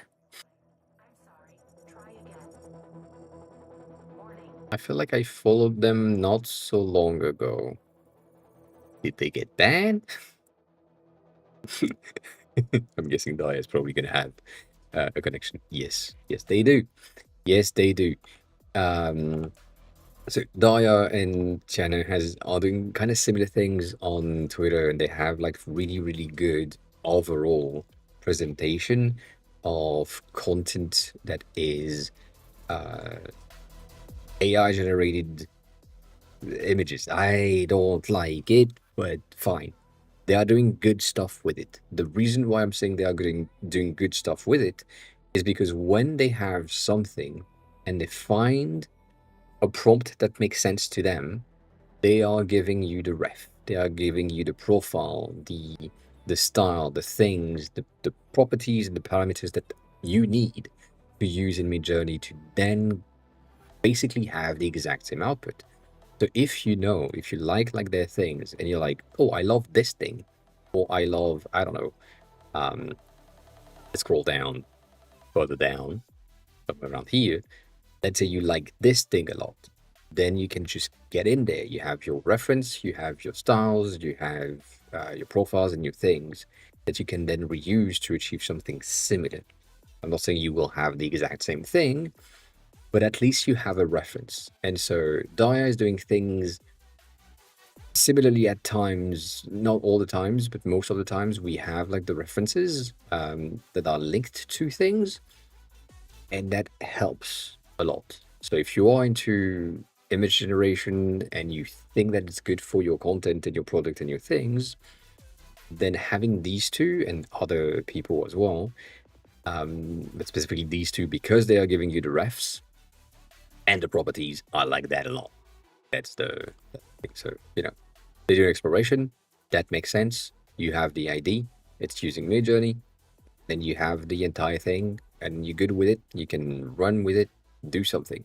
Like, let's say you like these types of illustration. I would rather you buy the time of an illustrator that does this, the initial person that was used for the training of that AI. But I do understand that sometimes you don't have the money. But still, if you can pay the artist, pay the artist. If you can't, well, wait, and then can. Like right now, I'm waiting for Plush to be um, available, and she's not. And also, I'm waiting for my bank account to be available, but my bank account is not. Um, but yeah, like for example, I'm waiting for Plush to get me for some badges illustration type of things, and that is in the end. I don't know when, but in the end, it's going to be the illustration type for the notes. So everything that is in there, let's say you are using not the today view, sorry, let's say you are in the content view, which is the centerpiece of the app, and you're looking for a perfume or you have something in your realms of things. Can you fucking load?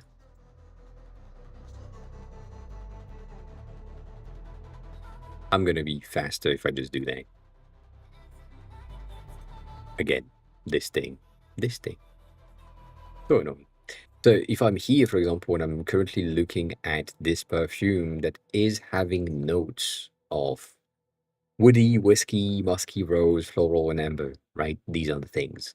If I have illustrations for these, I think it's going to be way more interesting. So woody is kind of complicated. The main issue that I have with these is that if I just take my notes, which is my initial services, what the fuck they are, right there, the notes, and I'm just using the families, which are our regular synthetic families initial thing, then it's a small amount. If I'm using all of them, which I should, I'm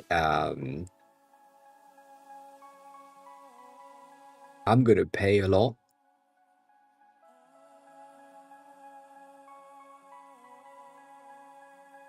I'm still scrolling, by the way. Uh,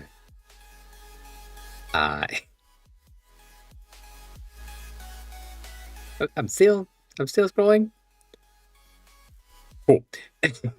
So there is 15,000, not 15,000, 1,500 something in this specific file, which is in the app. If we go into the regular Fragrantica notes, which is the section that we kind of use,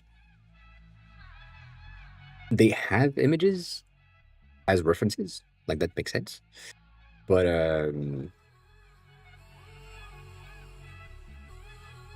I mean, sorry, not even. Like that is a bit of a long list of things. So if I wanted like illustration for each of them, that's going to take a while, and that's also going to take a lot of money. So maybe just the main families and playing with these, because obviously, like, if you just go in fruits, you get like a fruity thing that makes sense, but it's like a family thing. It's not going to make sense. So yeah.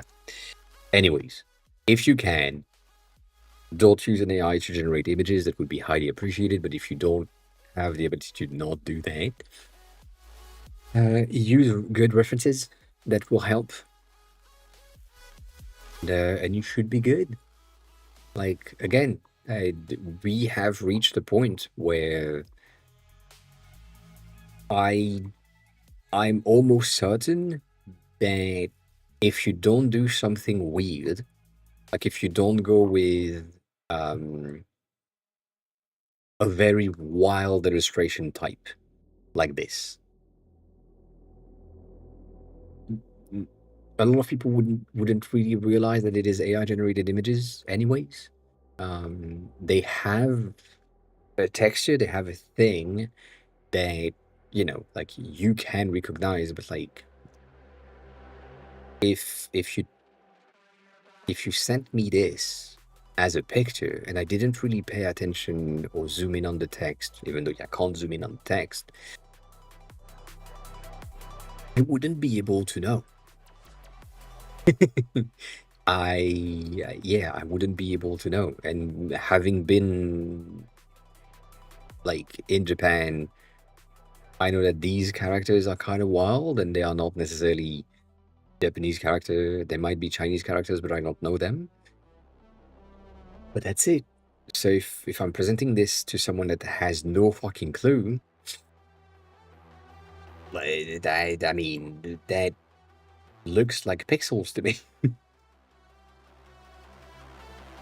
So yeah, I would say that's the thing.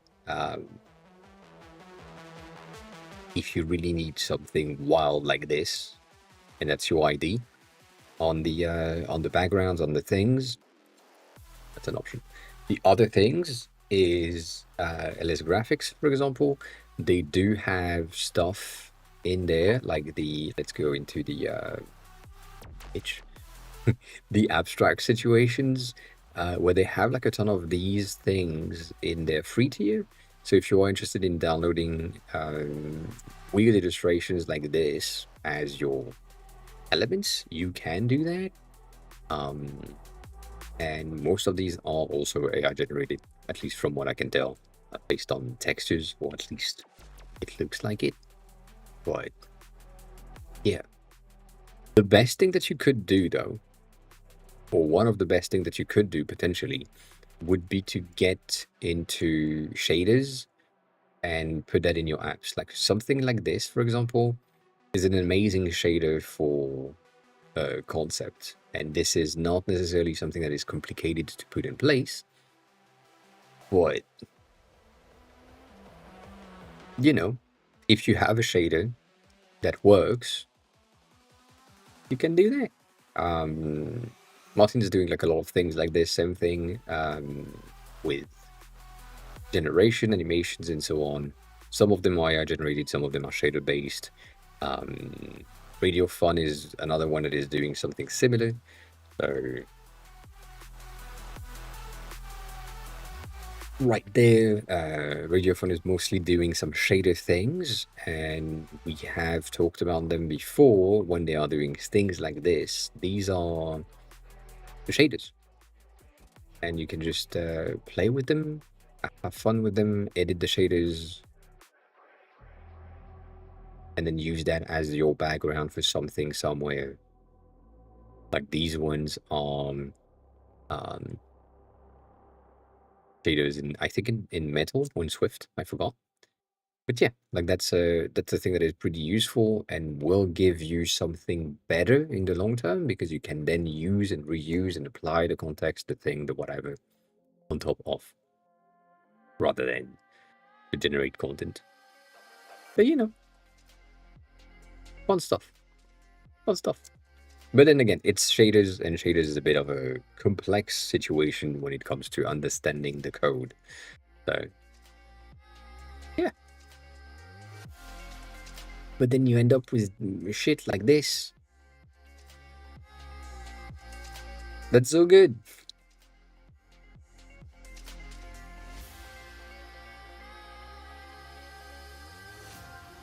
Why is this broken? Oh. But yeah, like this is liquid glass was metal before liquid glass happened. And you know, it just makes sense.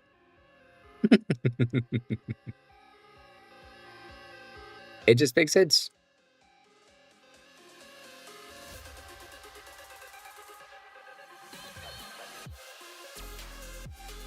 Isn't that great? That's such a nice shader to have. Specifically the mattress.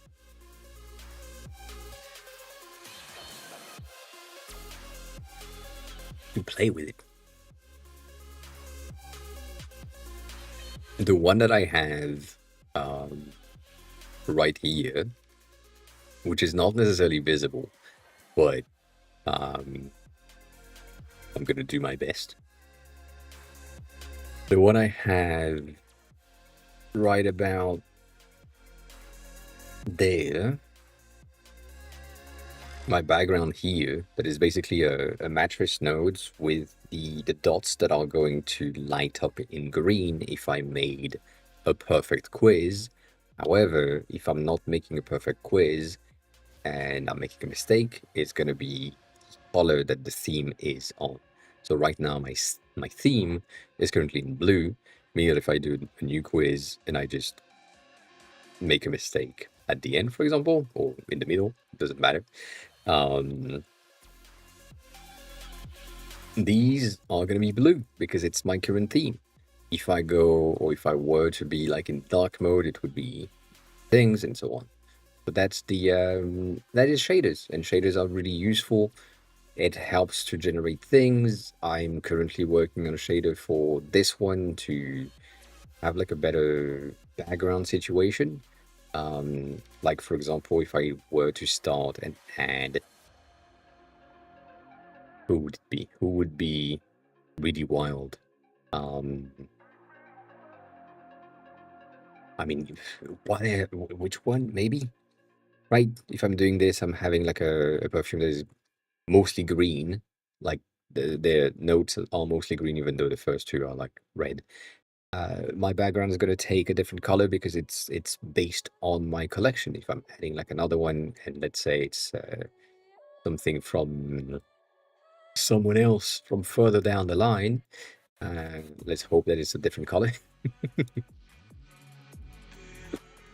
I need like another one to make sure that we have uh, something that takes over. Let's go further. Black is gonna be green. God damn it. I'm picking all of the fucking greens that we have. That makes no sense. This one is kind of mostly green as well. So that's not what we want. This one is citrusy, so it should be kind of red-ish. And if I do this, God damn it. Yeah. It took me a while. But yeah, like that is a debatable thing, but it's also some sort of a shader behavior in the background that ensure that it takes, analyze, and adapt my background to make sure that it matches the collection itself. That's the idea. It's a bit broken. I need to work on that, but you know. Um,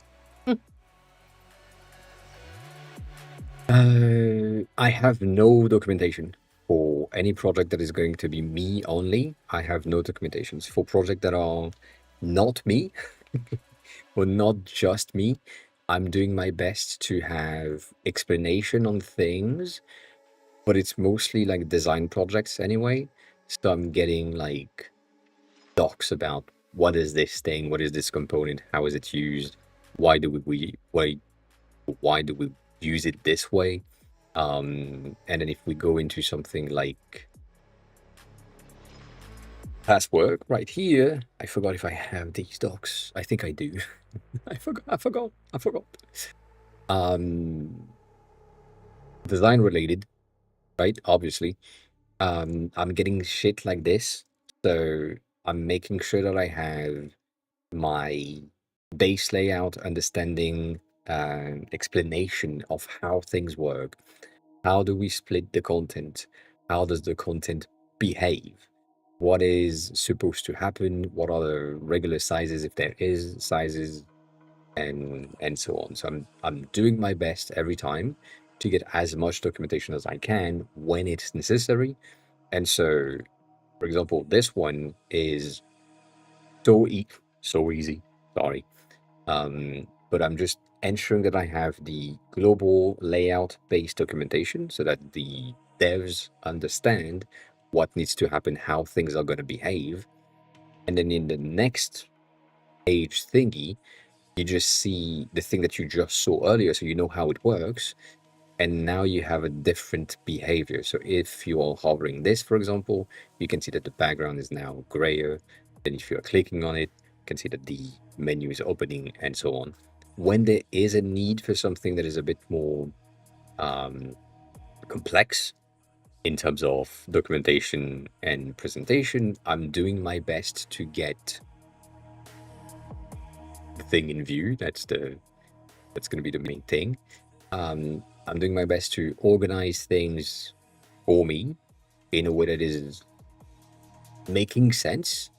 So I have my stuff organized in sections, and if the devs or the rest of the team wanted to get access to these, they would be able to say, well, okay, so that's the CF props or the custom field props, and there is a secondary version underneath that showcases that, oh yeah, so we are using glass transparency frosted for these things. So when they are going to be presented here, it doesn't seem like it, but when they are presented here, you can see that they are transparent.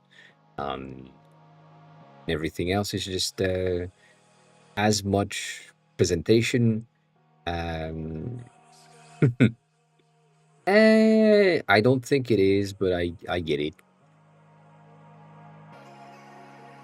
But yeah, and then I'm getting these most of the times. I just like explain the content, the concept, the reasoning behind the current flow, and if I have something that is again necessary to explain, I think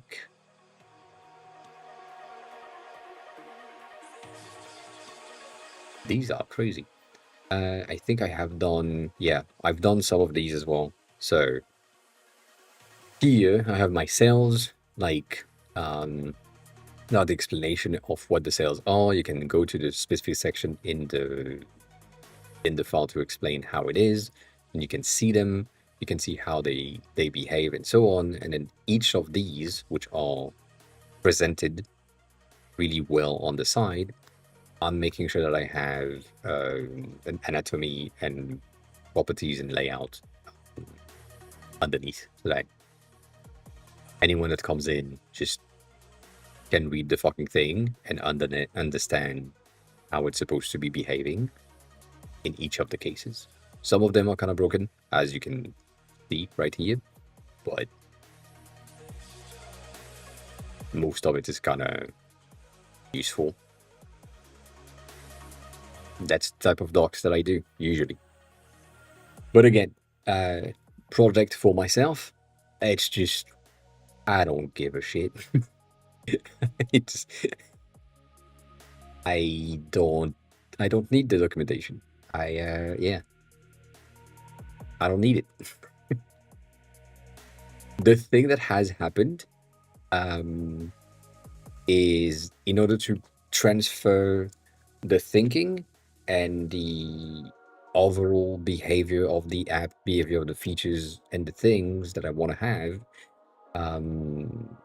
I'm doing some markdown files with Claude to ensure that we have like a great understanding of things. So for example, if I go back to Claude directly, which will make that easier for you to understand, I'm getting here. So I'm going through a thinking session, and then we explain the app, do some research, find the things, and then once we have this, I figured out something, then we could have like a different layout and different thing.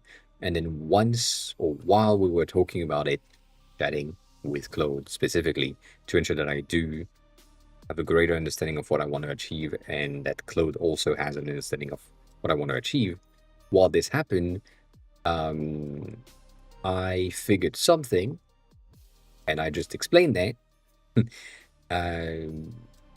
Right here, for example, like from this extraction that we did, I figured out that it would be better to have like a better system in the timeline, which is what I'm adding to the app right now, of you add something to your inventory, and then you have a testing day where you have your first impression at the beginning of the day, then you have a test at 2 hours, 4 hours, potentially 6 hours, a test at the end of the day to do like a bit of a full review.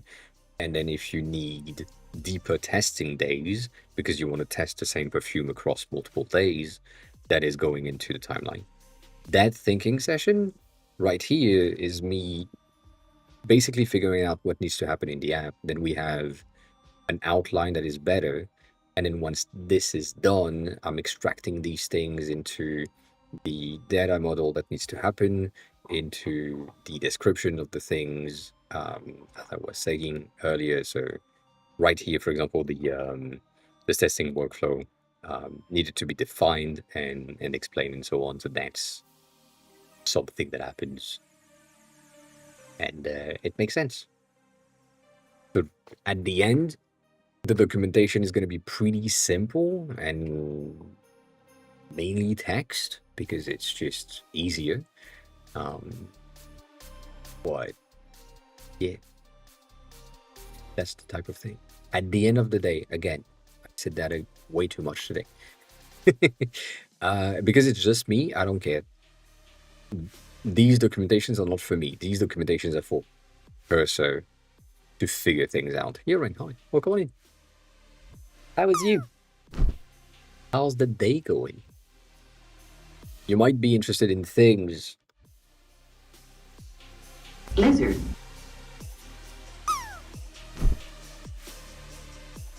If you're on the internet enough.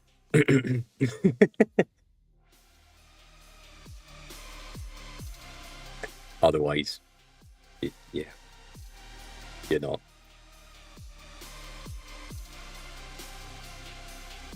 God damn it.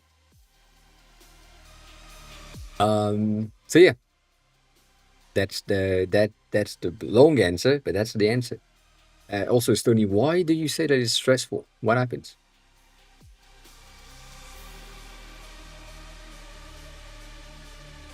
Like, why?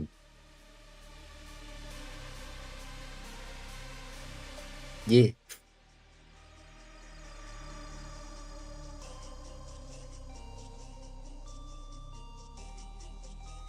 Why? I think I know why, but different things, different behavior, different reasons.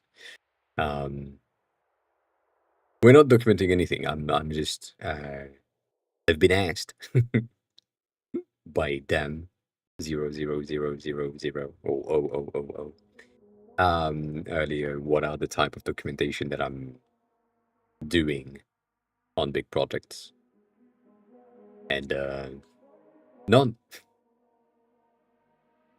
None. Zero. Yeah. Um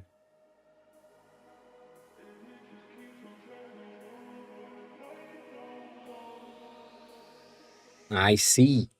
I see. So things you take that as you want. Um you will pay for something that you end up not liking at some point. That's the first thing. You probably need to have someone that would do 3 rounds of revisions. So if, like, you like it, good. If you don't like it, they do another one. And you don't like it, they do another one. You don't like it, you pay again. That's basically how it works. But like, yeah, just make sure that the person in question that you are commissioning for the emotes is someone that has done them before, or at least is really interested in doing them, if it's like their first set or something. And if it's their first set, make sure that you understand their current style or current output, current content, current things, because otherwise you will end up with something that is not exactly aligned with what you want to have. And that's not good.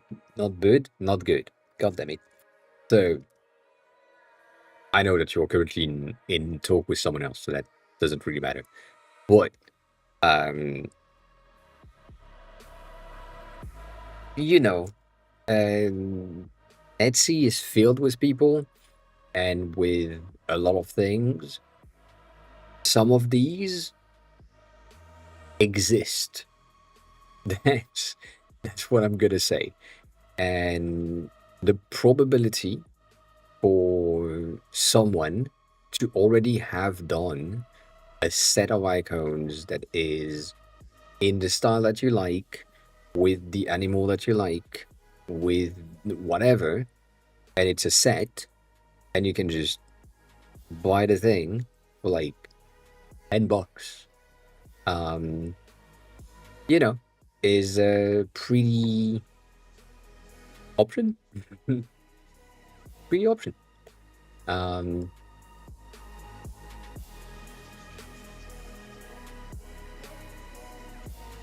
that's a crazy animation. But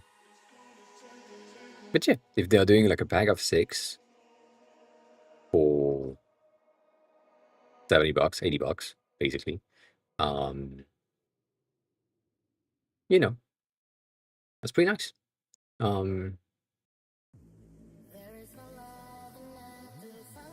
Yeah.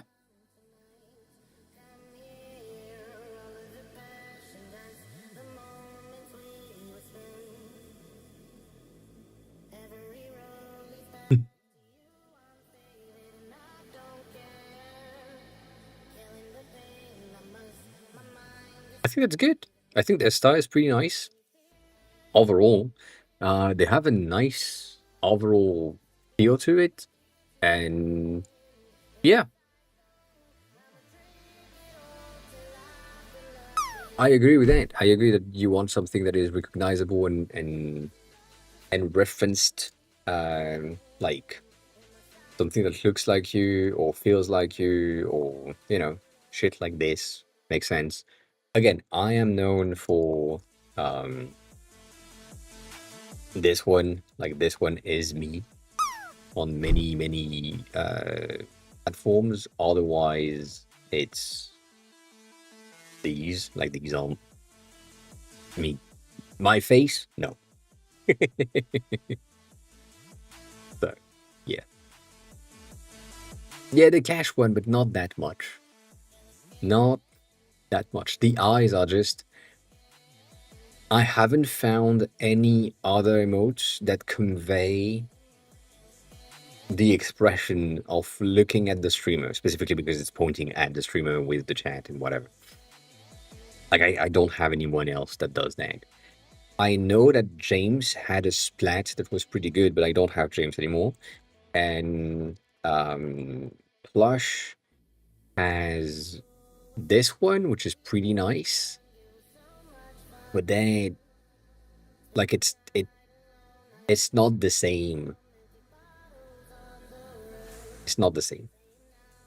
So, yeah. Yeah.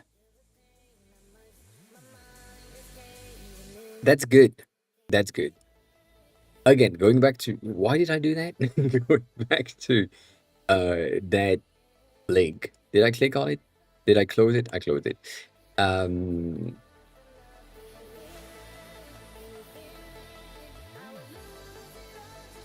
To me, depends on a lot of things, but to me, $77 for 6 emotes is really cheap. It's really cheap. So, I think that's good. I think that's a good idea. I think that's a fine content, fine concept. Good stuff. Good stuff.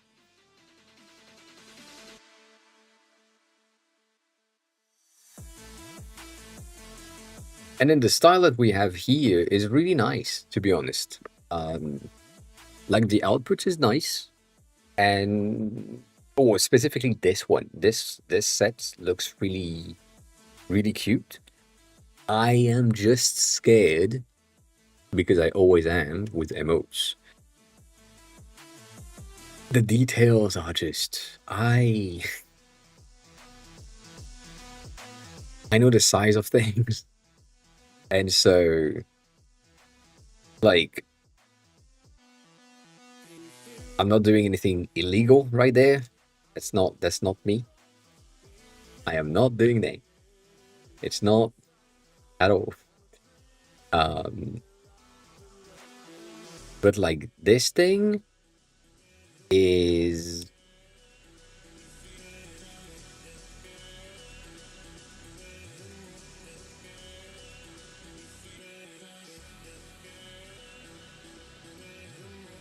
make sure that we have the right corners. Right, that's our overall emote. I'm not necessarily in the right sizes, but you know, that's the thing. This is currently 260 by 260. Right, yeah, whatever. The emote is 28 by 28. So let me just do that.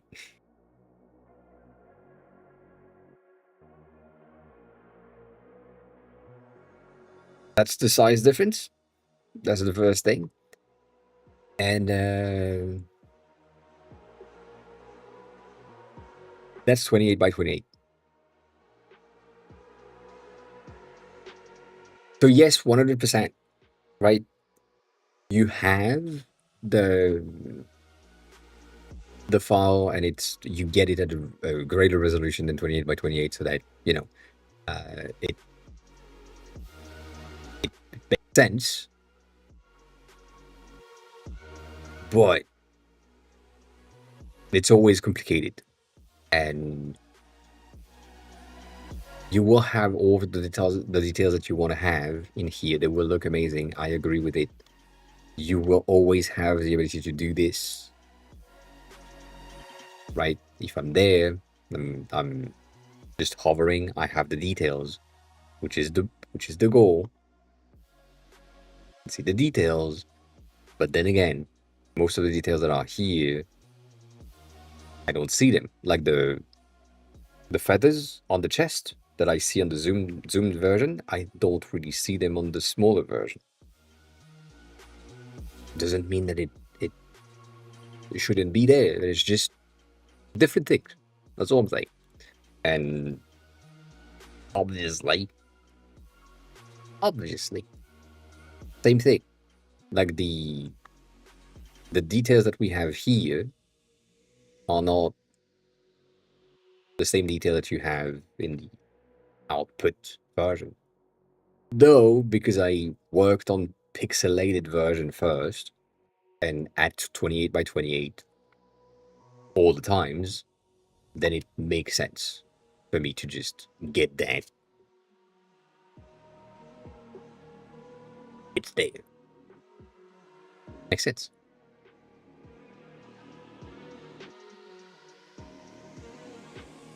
But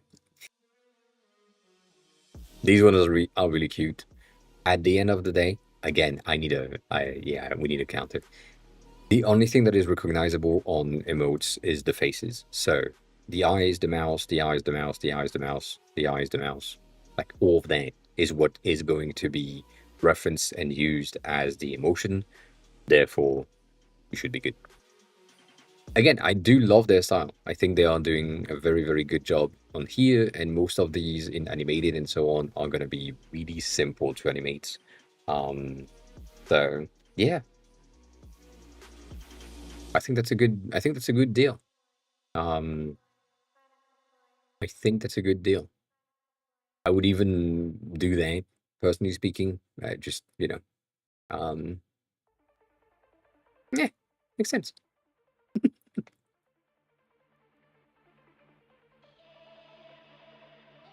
Yeah, it's kind of bad though.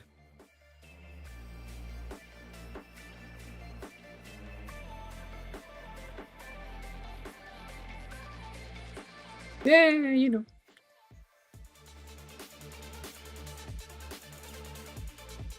that's a fair point.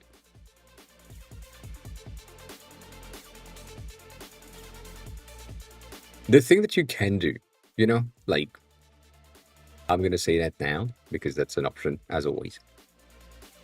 You can request for the emote without the commercial option, and then once you have subscribers, potential merch that you want to do, potential other thing that you want to have,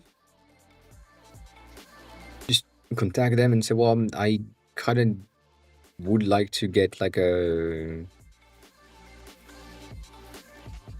um,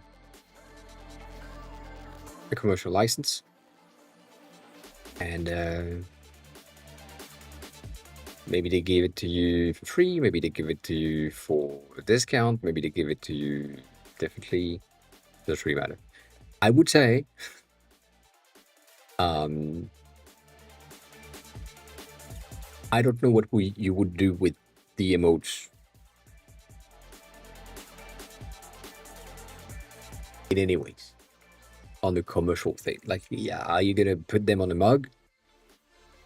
Maybe. I don't know. Maybe.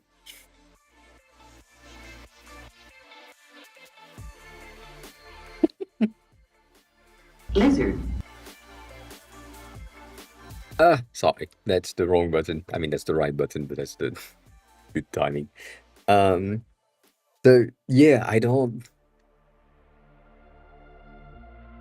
think the commercial license for emotes might not be the most useful thing. However, if you want to use them on a software that is paid, then it makes sense. If you going to convert things and make sure that they are usable and so on other platforms, and that the thing that you're using them for is there, then yeah, 100%, 100%. But I don't know. I don't know, but I do recognize the no strings attached, and then you own your things and so on. So that, yeah, I get it. I get it. Specifically because the commercial license, which basically means that it's yours forever for you. The prices that is attached to it for $40, that is something that I'd be most than happy to pay, to be honest. It's yeah, it makes sense. It makes sense. Like that's fine. At least fine by me to get that $40 addition to the regular thing to just get and own your things. I get it. I would just do the emotes myself. Yeah, I mean you get the thing. So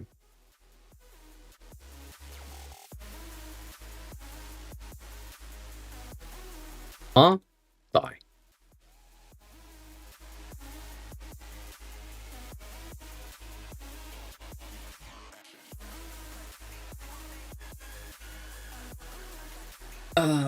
Yeah, that's true. That is true.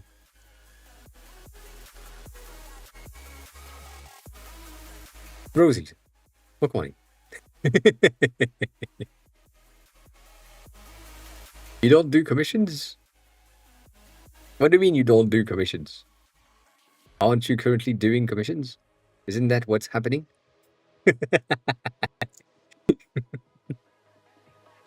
Hmm? Hmm? But work on it. Also, you have commissions on your website. So, ah, you do commissions. I do have something.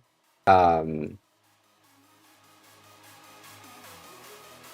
then I need to do something. But good job. Good call. That's the wrong fucking link. I have this, which is my own agency thing, right?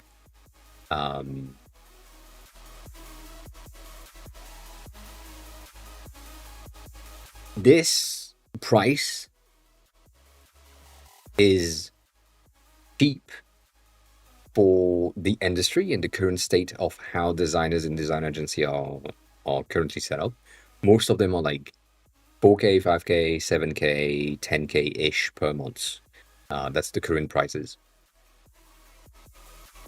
This, to me, in my eyes, is a deterrent. I want you to go for the weekly thing, not the monthly thing. Because you're going to need 2 weeks to get the thing done. And it's going to be cheaper than if you get a month. But then I'm going to talk you into it. And if we need 3 weeks, it's going to be cheaper to get like the fucking months in total. And then we have 4 weeks and it's fine. And therefore, we are taking a month and a half and you're paying me 2 months. You know, that it's a deterrent. And I have done that in the past with deterrent pricings for things that I don't like. So if you, I'm making sure that Stoney's going to pay more. That's what I'm saying. One of the things that we used to do is 1 hour of my time in a core or something was behind like a 5K price mark because I don't want to do it. So it's behind a 5K price mark for 1 hour of my time. It's going to break my day and so on. And, you know,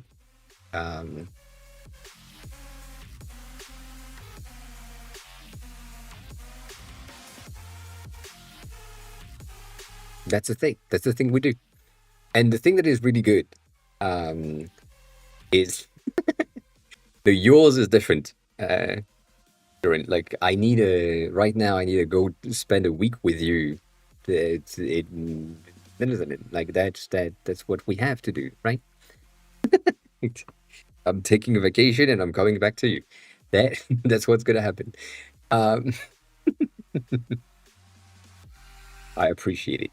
But yeah, like that's the thing that we usually do. We have something that we don't want to do, therefore we place it at double the price at which we would be willing to do it, right? And therefore, you don't want to do it, but then Rozzie's you're the Bard is priced. now following. Thank you for the follow. You're priced twice. So I don't know. I didn't want to get out of my day and spend 1 hour with someone to talk about something. Therefore, it's going to be priced out at 5K, and someone's think, like I get it, that my time is worth 5K for 1 hour, and therefore they are paying 5K, and I'm getting paid 5K for 1 hour. I'm fine with it. I'm willing to do the hour, for sure. No issues. Madlu, hi, welcome in. Welcome back. But you know, that's the thing. At least for me, that's the thing. Easiest thing. Easiest thing.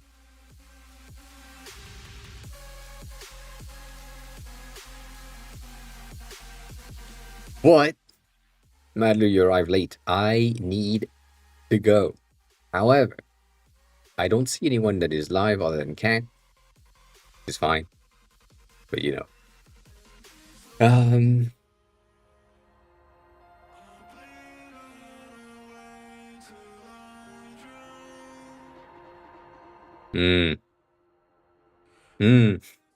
Tony, do we have anyone that is live right now? Elfords. Elfords, be live. Can you give me the fucking thing? The name? The whole thing, you know? Yeah, I don't have a day job.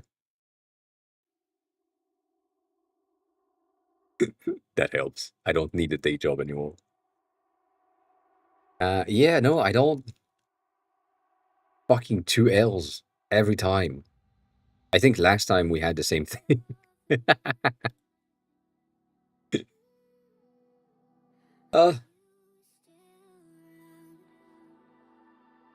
Yes. He'll be good. Let's go start the raid. It's gonna be fine because, you know, I'm starting at 420. I'm ending at 420. That's the plan. And yeah. As always, have a good rest of your day. Thanks a lot for being here. The VOD is going to be on YouTube. If you have a question and I'm not live for some reason, join the Discord. It will be highly appreciated. And yeah, if you want to learn Japanese, as always, Ken is really good. And if you want to give me some money, you can sub here, but that's not necessary. Would rather you buy a UI kit or something that would make way more sense. Nonetheless, as always, I'll be back on Friday. It seems 420 is pretty good for timing for me right now. I do like it. 日本語も I saw you have some Japanese as well in your title thingy. So, yeah. And, yeah, Ryan, we have a lot of more stuff. I hate cocaine. I just like how it smells.